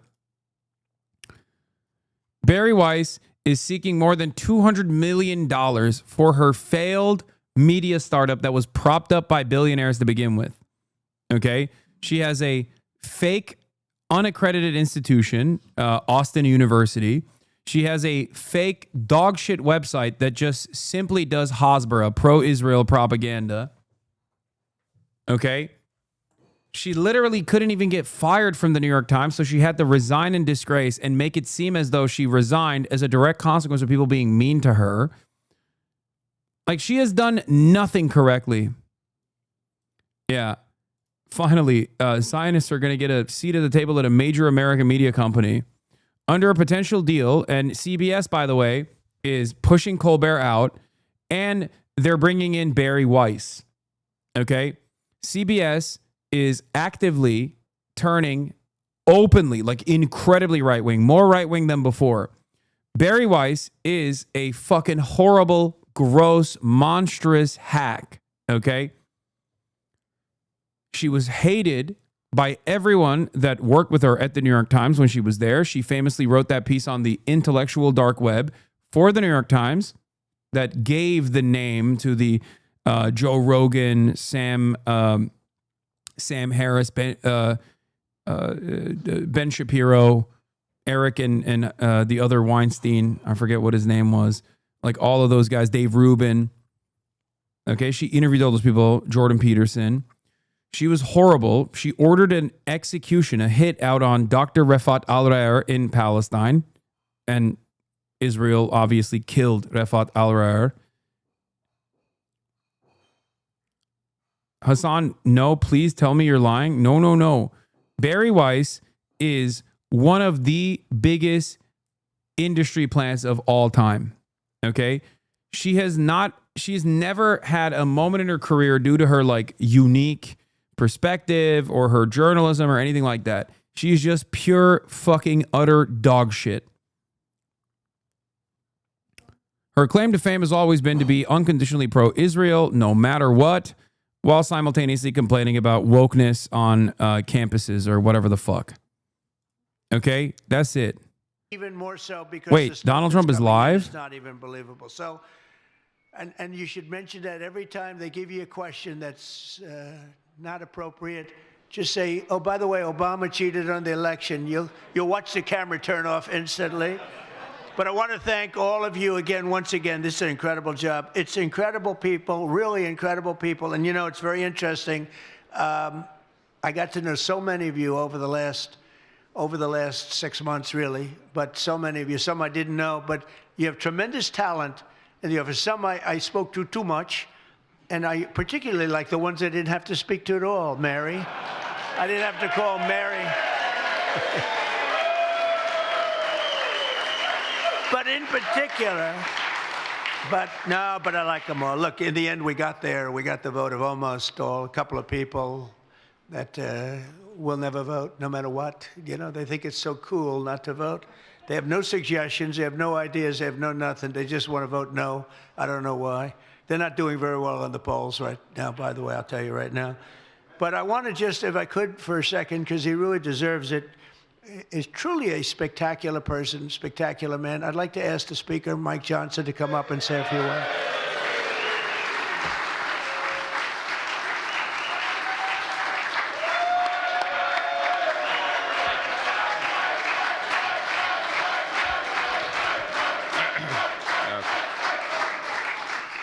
Mr. President, I'm not going to speak long. These guys hear me talk all the time, okay? God, these guys are such fucking losers. I just want to say that we have been making history together, and we're making history because you are the visionary, bold, strong leader that America needed. The American people recognize that. They gave us a mandate, and we're delivering on it. The exciting thing about the big, beautiful bill is America First is no longer just an agenda. It is now the law of the land, my friends.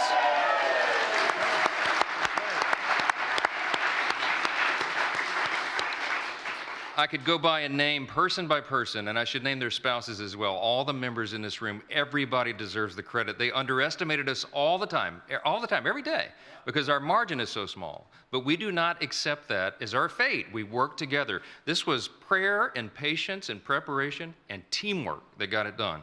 We began this about a year and a half before that bill was delivered. The deliberate work down in the trenches. I can't believe this guy's son monitors his porn consumption, but he's just literally making porn in front of national news by sucking off Donald Trump this hard. We wanted to deliver for Shameful. you and deliver for the people, and we did it together. And I'm telling you, this is landmark stuff. There's not anything bigger I think we may ever work on ever in this legislative arena, because it may not even be possible, but we did it. And I'm so grateful and I'm so thankful and humbled to work with this group. Mr. President, they are committed to the country as you are. You are the strong leader, the example for us. With your stamina, we know we can never sleep, okay? We've got much more to do to deliver for the people, and we're going to do it. We thank you for the opportunity. Thank you for the celebration. Everybody here deserves it. God bless.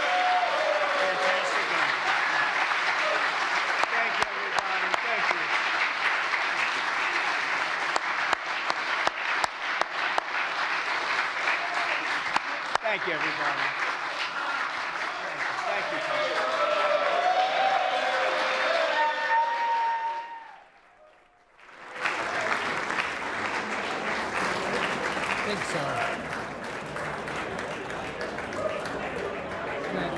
Thanks, one thing, there's a Honda Accord license plate.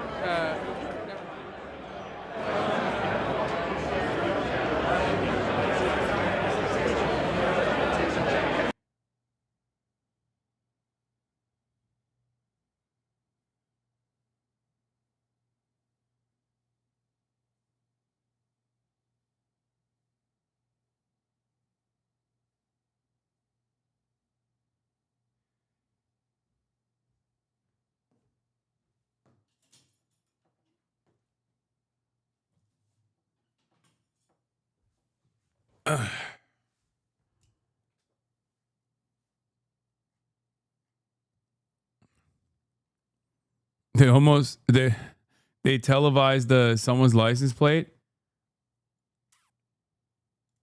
By the way, Barry makes $50 million from her Substack. Wait, what? Wise has met David Ellison, the incoming owner of CBS News, over a potential deal to sell her 3-year-old media company, according to several people familiar with the matter. She's made $15 million from her Substack. Dude, I think the Substack numbers are literally fucking pumped. I think wealthy people just like buy it in bulk or something. There is no fucking way that Barry Weiss has that many readers. There's just no shot. I think these guys, there's never been a moment where Republicans haven't valued propaganda. They value propaganda a lot more than dumb fuck leftists do, because the dumb fuck leftists don't understand the importance of fucking messaging, because they're dumb and fucking stupid. That's it. In any case,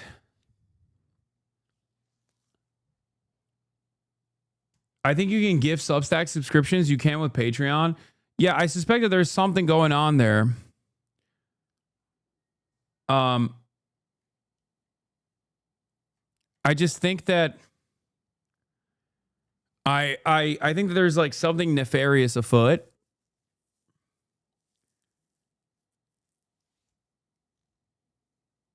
Felix spoke about that before. She has a loyal fedayeen of those weird guys that film TikTok videos in their cars. No, those guys don't have enough money. No, and there's not that many of those guys.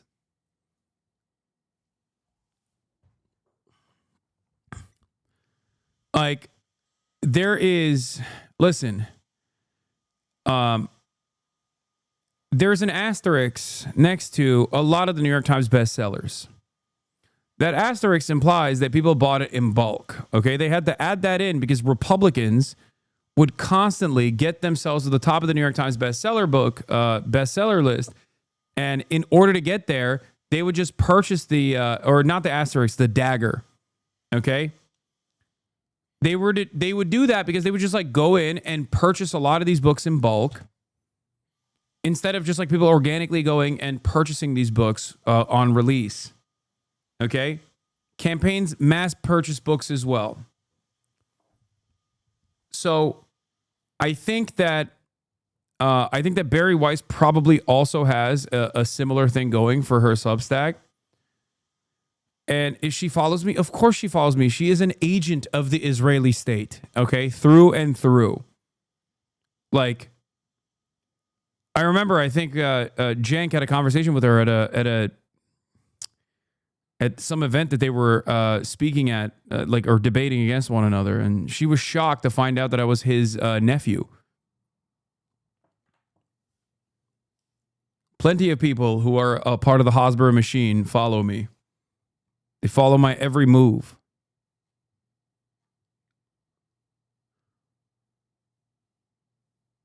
But my point is, like, she knew who I was as a scary terrorist supporter, but didn't know that I was Jank's nephew.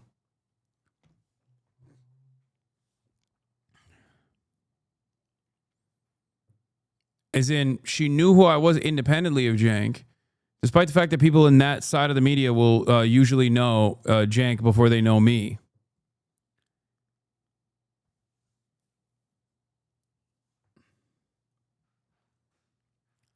I think the Free Press obviously is a right-wing institution, and it is tasked with one goal in mind, which is to promote Curtis Yarvin thought. It's propped up entirely by the Peter Thiels of the world, like some of the scariest, most nefarious, most villainous people in American society. But not only that, but also it serves one purpose, and that is to defend Israel by consistently claiming that every critic of Israel is anti-Semitic.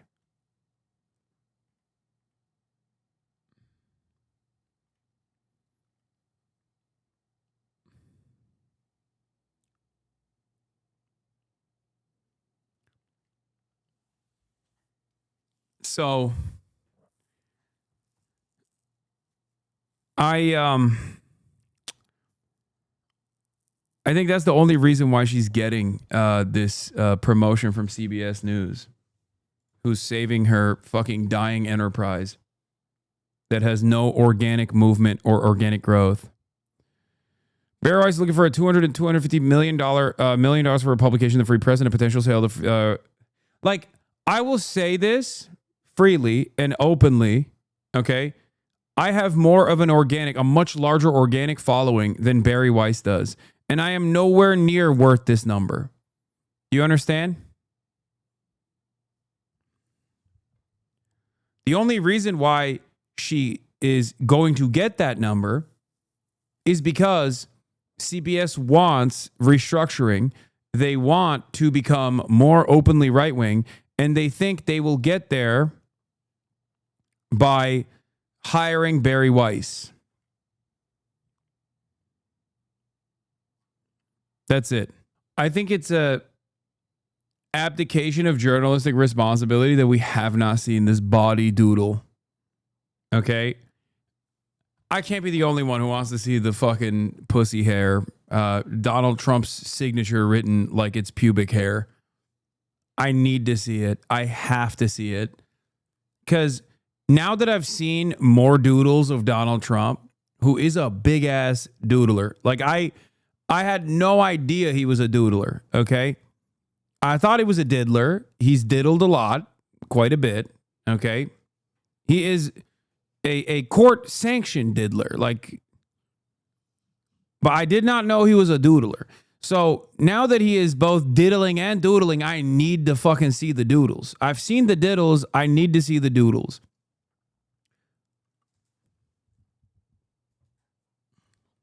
World to crumble around you, you scum fucking fuck. Scum sucking fuck. Fuck yourself, you terrorist loving bathroom tile licking R word.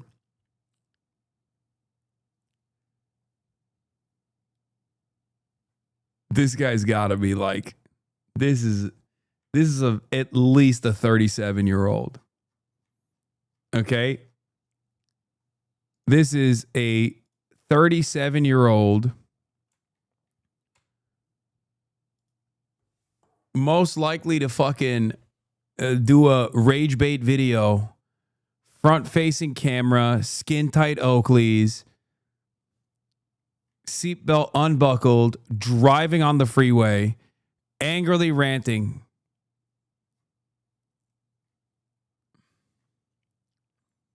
Like 100%.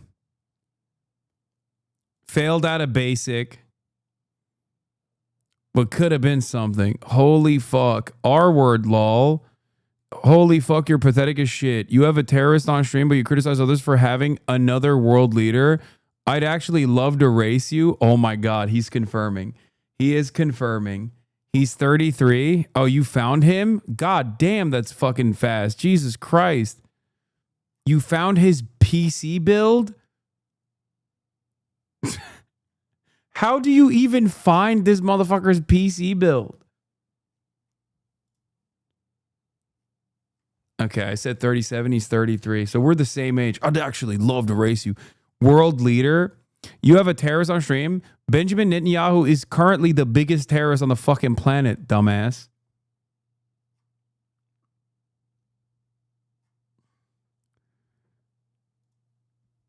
I like that for these guys, 19-year-old from fucking Yemen is the arch terrorist, but the International Criminal Court ordained war criminal Benjamin Netanyahu, currently doing a genocide, not a terrorist. He's just a world leader.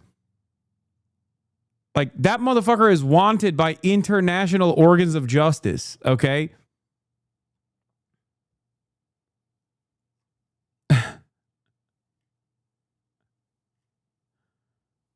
Their OPSEC is clean? Yeah.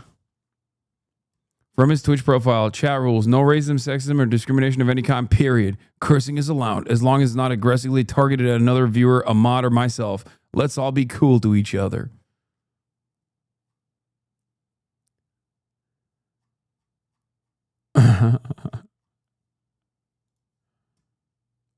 Good vibes only, brother.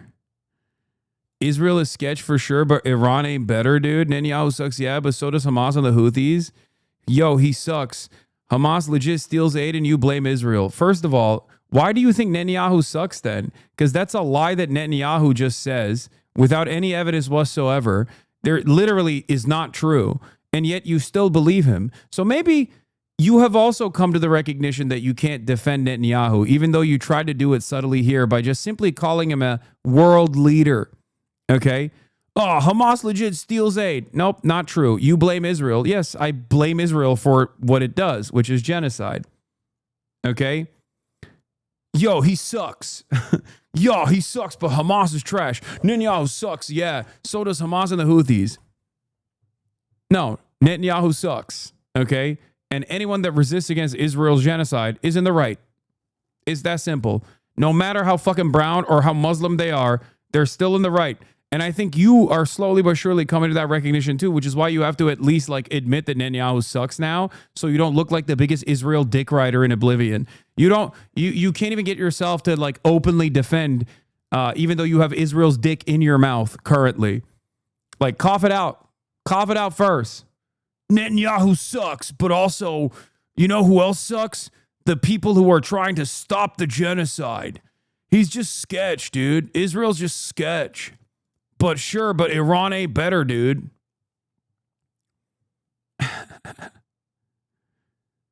Why can't you admit they're both awful?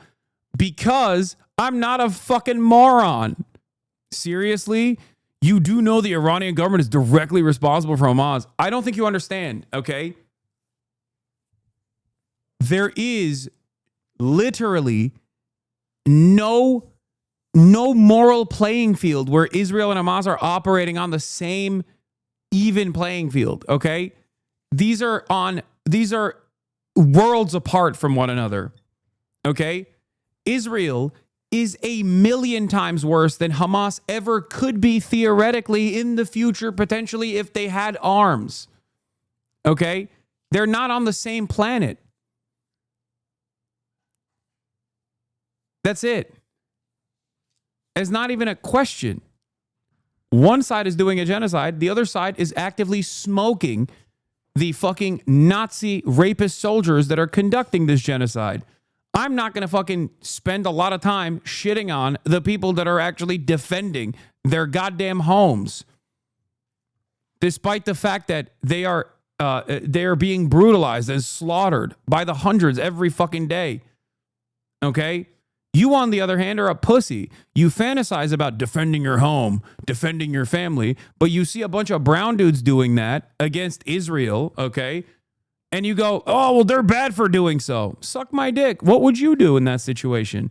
You'd only fantasize about how hard you'd be defending your homeland, how hard you'd be defending your home, brother. Keep making those bitch-ass PCs.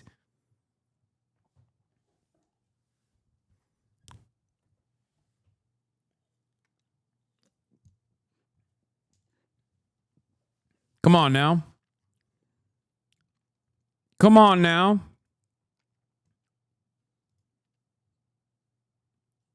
Hamas is fucking horrible. What's wrong with you? I like that this guy thinks like saying the R word is the peak of being edgy, but then he's like, Hamas is fucking horrible. What the fuck is wrong with you?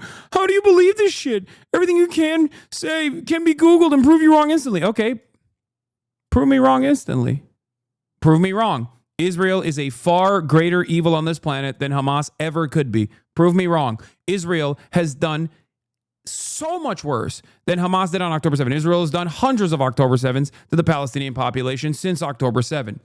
October 7 is not even marginal in comparison to the metric ton of violence that Israel's unfolded upon the Palestinian population. And this is before we even factor in the apartheid state that Israel actually has, okay, upon 5 million Palestinians, 2.5, or by previous estimations before October 7, 2.5 million Palestinians in the Gaza Strip and 2.5 million Palestinians in the West Bank, 15 million total Palestinians living in diaspora and also the occupied Palestinian territories that Israel currently occupies.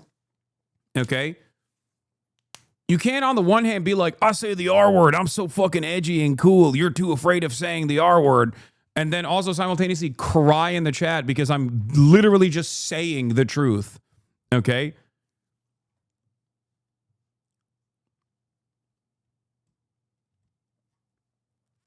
So what's up? So it was okay for Hamas to just murder a bunch of random people? Did I say that?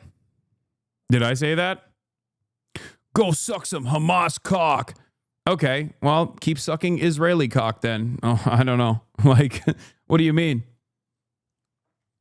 Also, building a PC is talent. Thank you. Yeah, I'm glad that that's your only talent, it seems. How are you all always on the wrong side of everything you talk about? It's not edgy. The R word is not edgy, lol. This is a pet. I'm keeping him. I like this one. How are you on the wrong side? Do you think I'm on the wrong side of this? Not only have I always been on the right side of this issue, okay, and I don't even have to say history will absolve me because I've been absolved already. I've been vindicated. That's why dumb fucks like yourself that previously would have been like, yeah, let's fucking melt Gaza into oblivion, have to do this like sheepish bullshit where you have to act like you don't actually like Netanyahu. You don't fuck with him. He's sketch. Israel is sketch. Cowards like you didn't have to fucking say this. You could have just been like, am Israel high all day, every fucking day.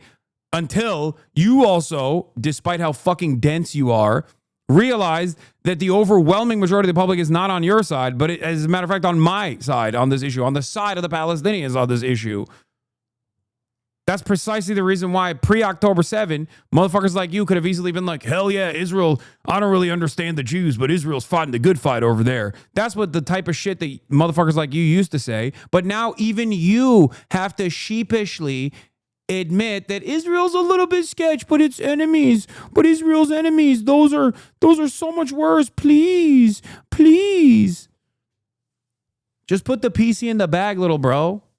That's it.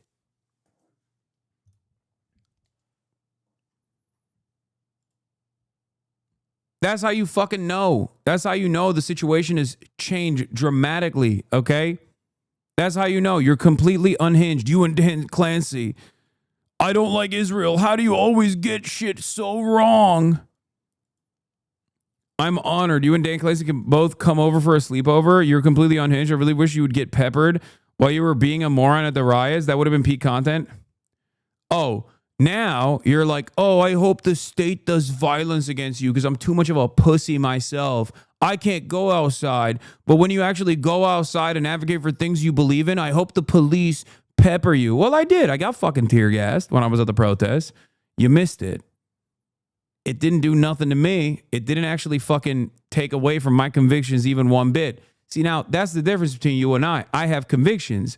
You are just confused by everything at all times. You're just responding to stimuli after stimuli, constantly in a state of panic and confusion, hoping that people don't realize that you're a desperate little moron who doesn't understand a goddamn thing, okay? While also weirdly simultaneously fantasizing about me and Dan Clancy coming over to butt fuck you, it seems. That's odd. Why do you want to get fucking Eiffel Towered by me and the fucking CEO of Twitch? Very strange behavior.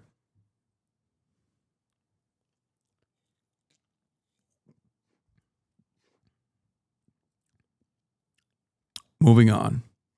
Go fan. No more immigration. Poland, Dubai, they have law and order. I agree with Asman 100%. I'm done with this cultural destruction. I don't want any immigration anymore.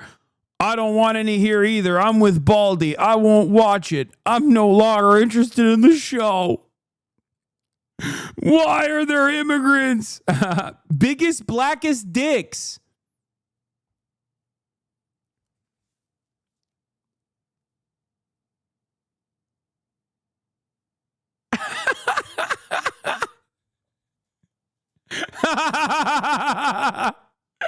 White man has been here. How do you know? Cuck porn.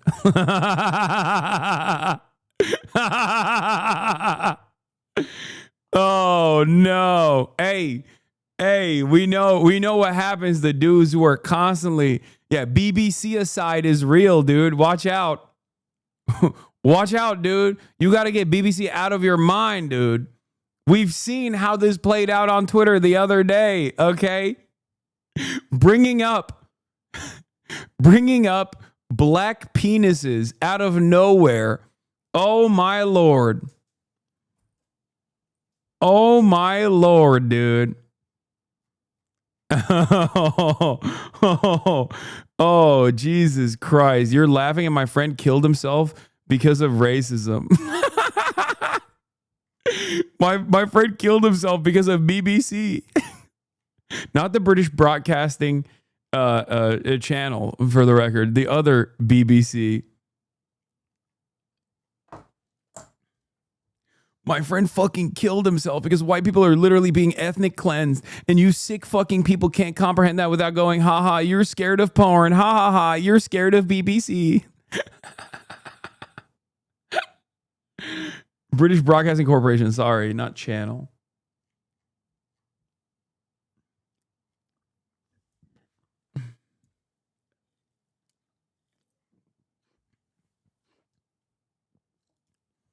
What is this? You read him to filth? Stop. Enough. Enough. We've made enough jokes about this guy, okay? Also, Skin Tight Oakley's 100% correct. That was a lock. That was a fucking straight up lock. You made him go nonverbal. He's still thinking about that BBC. That's why. He's like, I love how close the big black cocks thing was to him freaking out about immigration and how it must stop. That's fucking awesome. Like,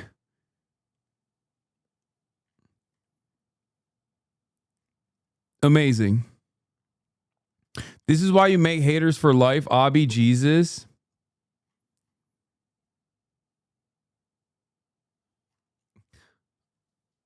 I guess.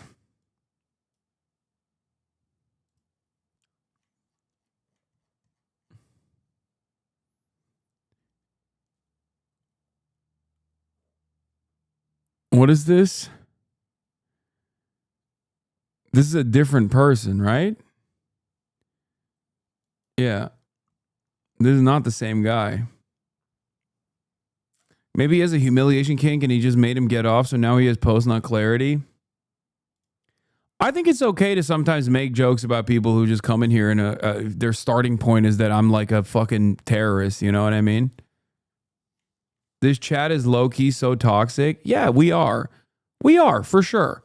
If you come in here and you fucking call me a goddamn terrorist because I'm fucking criticizing the state of Israel, and then you routinely try to fucking do this wishy-washy, like middle-of-the-road bullshit where you're like, well, Israel's kind of sketch, but Hamas are terrorists. Yeah, of course you're going to get a little bullied, you know? Don't be a pussy about it. There's motherfuckers in other people's chats being like, we need to stop immigration entirely. Also, big black penises are constantly on my mind. And like, what? We're not supposed to laugh at that? We're not supposed to make jokes? We can't do that?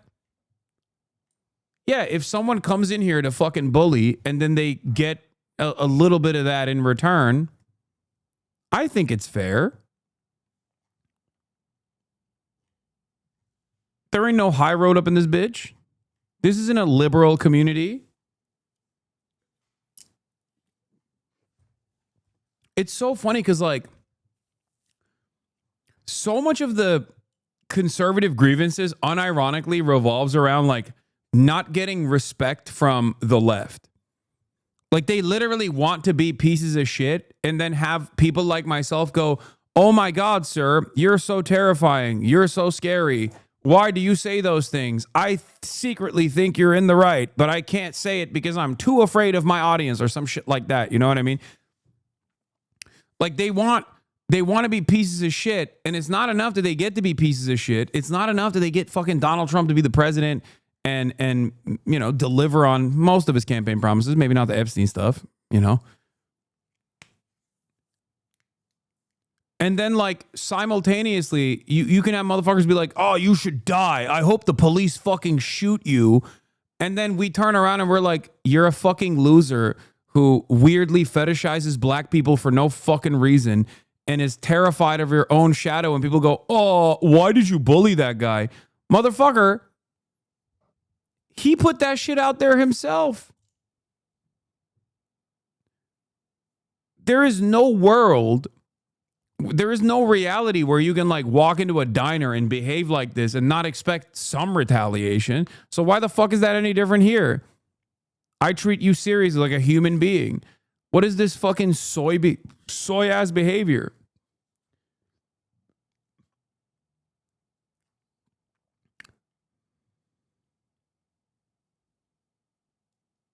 He has a message in that stream. I wouldn't feel safe with Hasan and crew there. Why does he think you would know who he is outside? Wait, what? That's what he said? He's fantasizing about me doing violence to him too?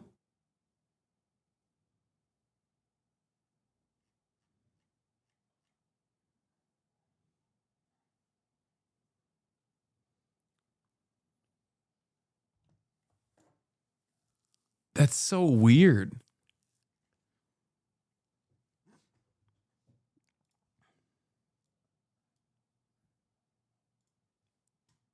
That's so fucking strange, man.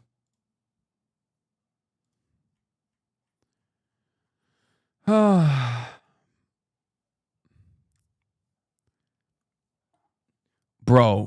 some of you chatters need to stop. One of you motherfuckers found his wedding photo, bro. What are you doing? Okay, that's not... I don't need to see that. That's crazy. Okay, dial it back, chatters. Jesus Christ. That's crazy.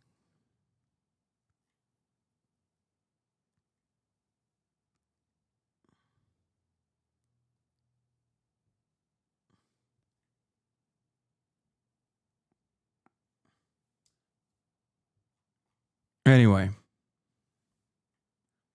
At least they were nice enough to cut out his wife from the picture. Unless he did that after the divorce. I don't know, but...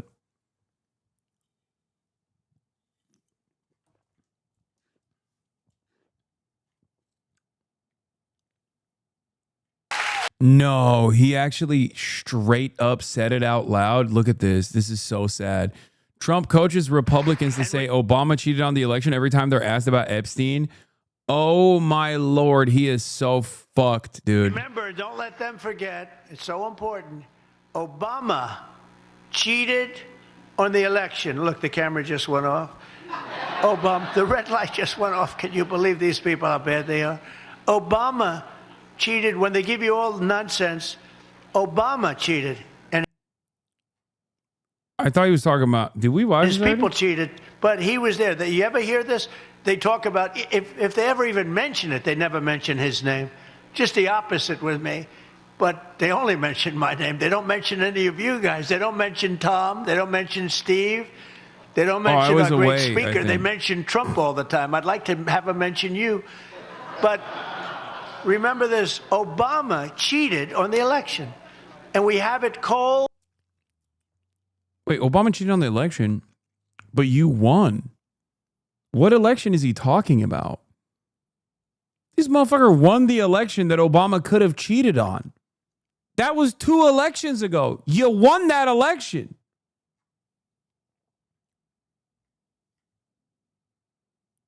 What does he mean Obama cheated on the election? Like, is he talking about 2016? Wait, he's saying Obama cheated on the 2020 election? How the fuck would Obama have any power to do anything?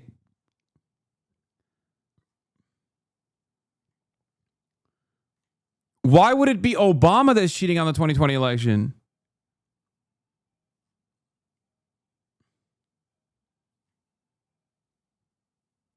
No, Obama cheated to defeat Hillary and elect Trump.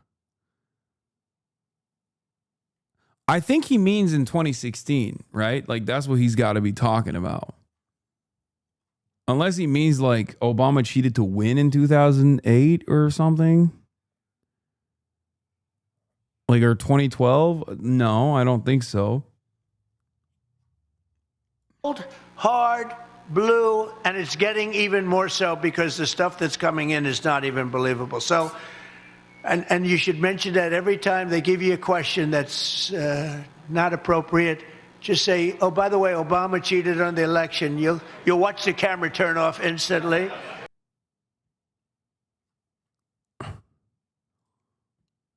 The fuck? That's crazy. That's terrible.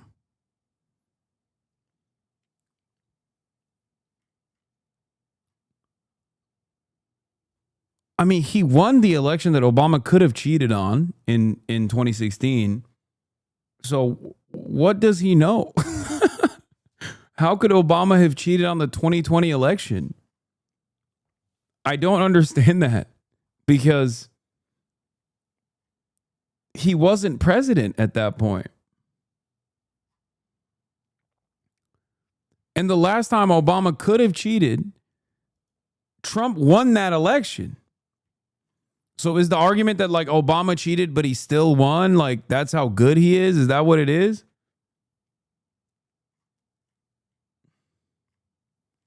Obama had sex with a different election. This feels like, yeah, see, I'm telling you, look, he's accusing Barack Obama of treason over the 2016 election claims. Like, that's it. That's not, chat, that's 2016. Which, again, doesn't really make sense because he won that election. So what is the argument? He won.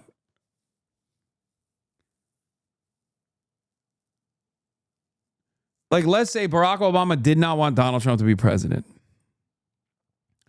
And he was up to his old tricks, okay? Old Hussein Obama, you know, doing Muslim tricks. Because he is African Muslim and a socialist communist. Okay?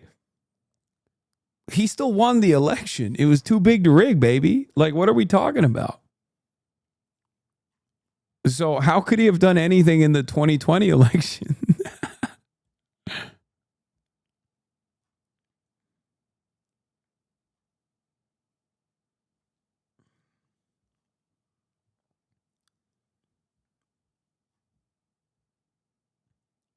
It's pretty funny to think that he's still mad about like not winning the popular vote in 2016 against Hillary Clinton, even though he already won the popular vote this time around. And wait, he told a 14-year-old he'd fuck her in 2 years, like as in 16. So what is it? Is it 16? Is that his lower limit? In this circumstance, he says, like, I don't want to be like that congressperson and, you know, get caught with 12-year-olds. So the only number that is left here is either 13, 14, 15, or 16. We know he has said he's open to the 16. It seems like his lower limit is 16. Like, if I'm being charitable to Donald Trump here,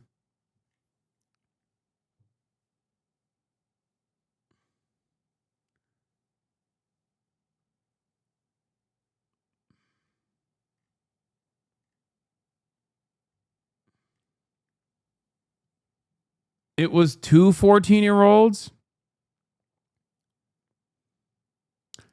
Dude, if we keep pressing him on the Epstein stuff, we might get like new discoveries about 9/11.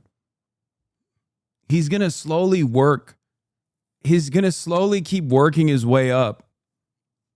Like we might get some real shit out of this administration, like actually. Just to get the Epstein stink off of him. Yeah, it feels like now we are the ones who are using the blackmail to our advantage, okay?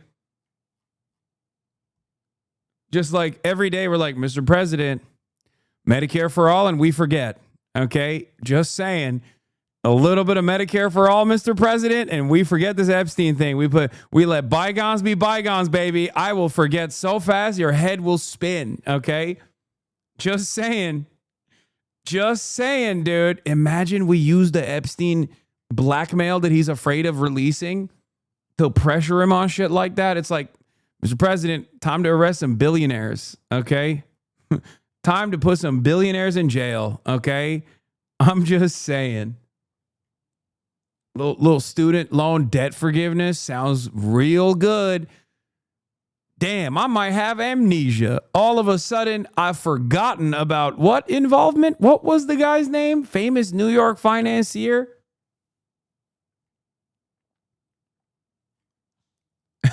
Amnesty for all migrants, you say? Sounds good to me.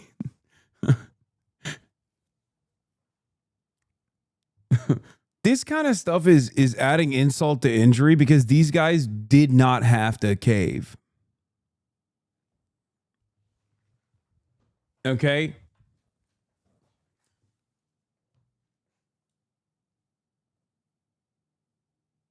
Like there is no reason for Harvard to even capitulate to the initial demands being made, which they did, and then they fought back.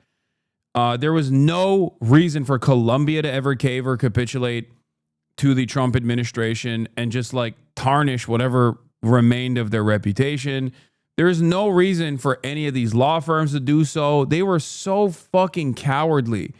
And the only thing they did was embolden, galvanize Trump. They basically gave him more confidence to keep demanding more. Guys like this need a strong fight. They need opposition. And then they back away. That's the whole point of fucking Taco Trump. Is that when there's enough fuss, they just take a step back.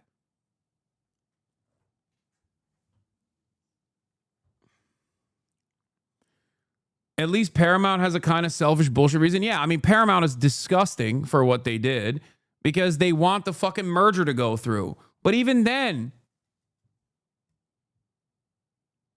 god damn, how much fucking super profits do you want?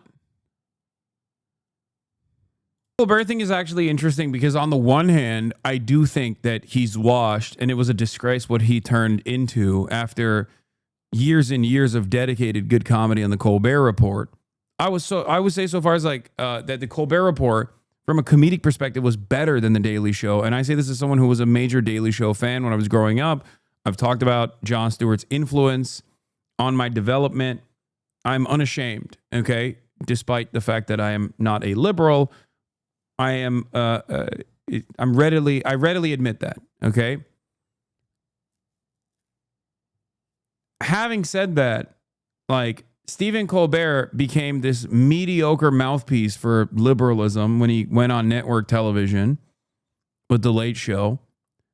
But the reason why he's getting axed is not because it was too costly an enterprise. The reason why he's getting axed is because they're changing trajectory. You're going too left here, babe. Wait, what? What are you saying?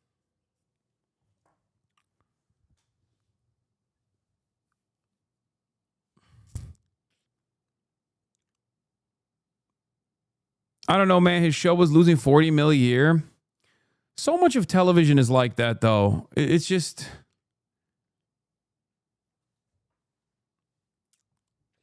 He tried to be the face of Democratic media right as the Democrats totally fell out of favor. I don't know if that's the only reason why they're axing him. Are the head of 60 Minutes for criticizing Israel, and they're trying to merge her with Discovery, and they absolutely are making a fucking active, deliberate right-wing heel turn here. And ironically enough, they're following other channels that tried to do that unsuccessfully, like CNN. They're trying to do that unsuccessfully, following the pivot that you saw from even MSNBC or Skydance. I don't know. They're trying to do a merger. I forget what they're trying to do a merger with, but it literally has failed. Right-wing pivoting has failed, okay? It has only hemorrhaged viewership. Skydance, not Discovery. Media companies are all kissing the ring, kissing Donald Trump's ring at a time when if they wanted like genuine eyeballs and to bring back attention to network television, cable, which obviously is already a failed enterprise because there's just too much diversity of media. It's impossible to keep eyeballs focused on this old, antiquated, outdated version, outdated mode. But it's like crazy that these guys are just tanking what remains of their loyal fan base with the hopes that they could bring on some right-wingers to watch their TV shows when they're not. And Barry Weiss is the last person that's going to be able to do that anyway. If you actually want people to fucking watch, if you want right-wingers to watch, hire right-wingers, hire Tucker Carlson. I hate to give you advice, CBS, but just fucking hire Tucker Carlson then. Like if I were to put my hat on as a media executive, okay, I'm putting my media executive hat on. I'm thinking I'm doing a right-wing pivot. Why the fuck would I hire Barry Weiss? She has no organic following. Nobody gives a shit about her. Okay, I would fucking hire Tucker Carlson. I would hire all of the rapist sex pests that Fox News is actually fucking fired and talk about how I'm doing that because I'm giving them a second chance. Because we hate cancel culture around these parts. You know, CBS stands for Canceled Broadcasting Service. Puppet too? Nah, he's just committed to his ways. That's the difference. I don't think Jon Stewart is a puppet or anything. I think he is honest. You might disagree with him, but I think those are his genuine opinions. I don't think he shelters his I don't think he ever hides his true opinions on anything. And especially if you listen to his like podcast snippets and shit, like he's pretty on it. There's just a limit to his ideology. Look, no disrespect. I had Abdul El-Sayed on yesterday. Dr. Abdul El-Sayed. He's running for Senate in Michigan.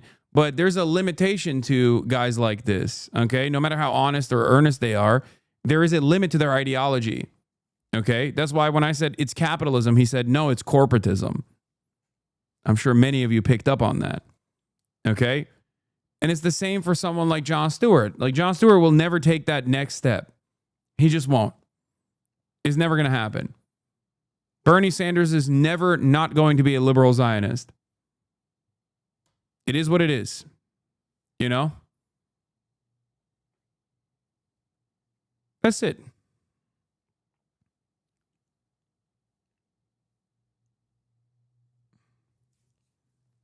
They're older. They're committed to their worldview, their vision. It's going to be difficult.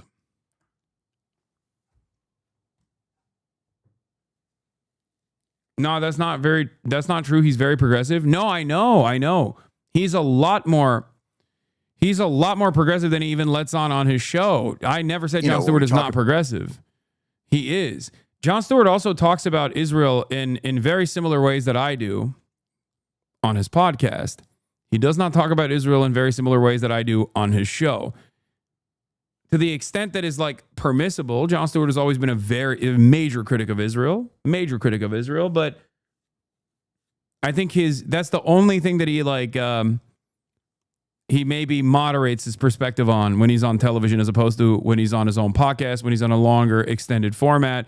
I've listened to him talk about Israel on a less restrictive format. Kyrie wants to interview with you? Kyrie Irving? Are you serious? Shut the fuck up. Shut up. No, you're fucking memeing, right? Are you being serious? When? I have to get a haircut right now, but I will do it. Yes. I have so many of his shoes. You don't understand. Are you faking? Are you being serious? Are you being real?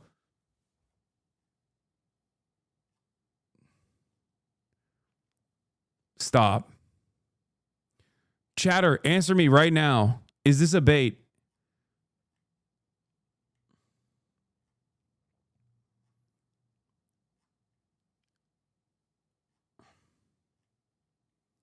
Don't hurt my feelings.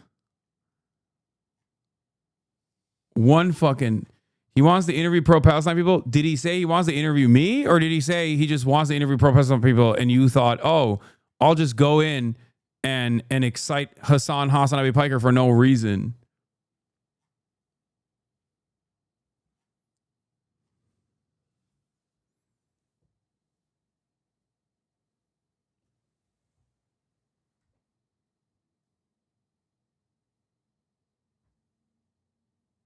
Man.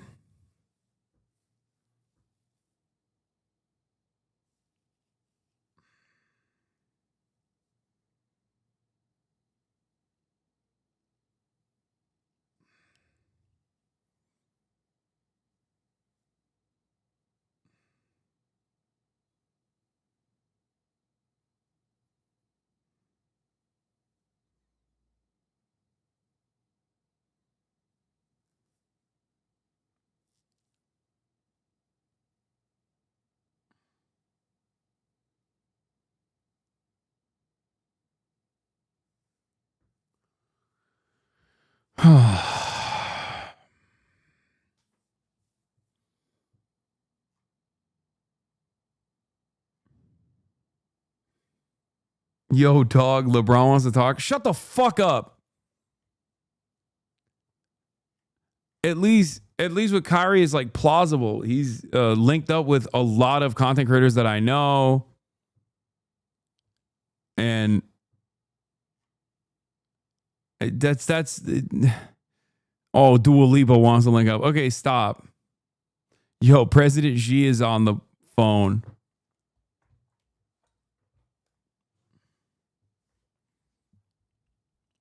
Yo, Wemby wants to talk to you about Mao. My heart can only take so much. You motherfuckers are bad. Okay, I have to go. I literally have to go. I'm not crying. I'm not leaving in disgrace. I actually have to go to get a haircut. I have a haircut coming up right now. My hair's gotten too long. I got tricked. It's fine. Maybe in the future, Kyrie will actually talk to me.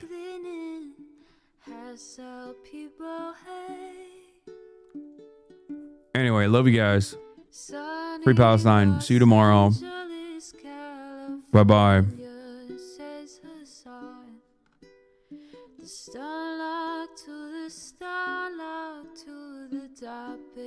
Just begun. There he is again.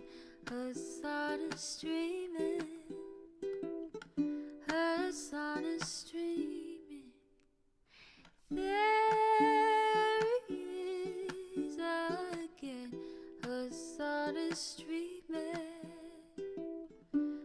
Hassan is streaming.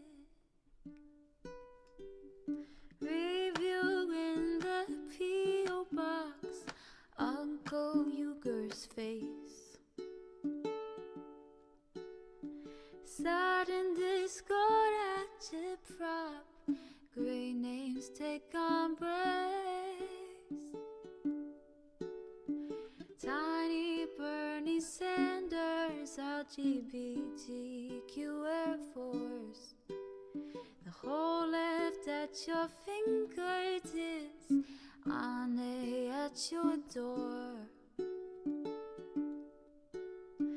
H3 crowded debate, the Young Turks online show. 3 full fucking years of this, plenty more to go. 90-day fiance, talks of champagne bourgeoisie. A Trump rally live reaction, a mass riot at DC.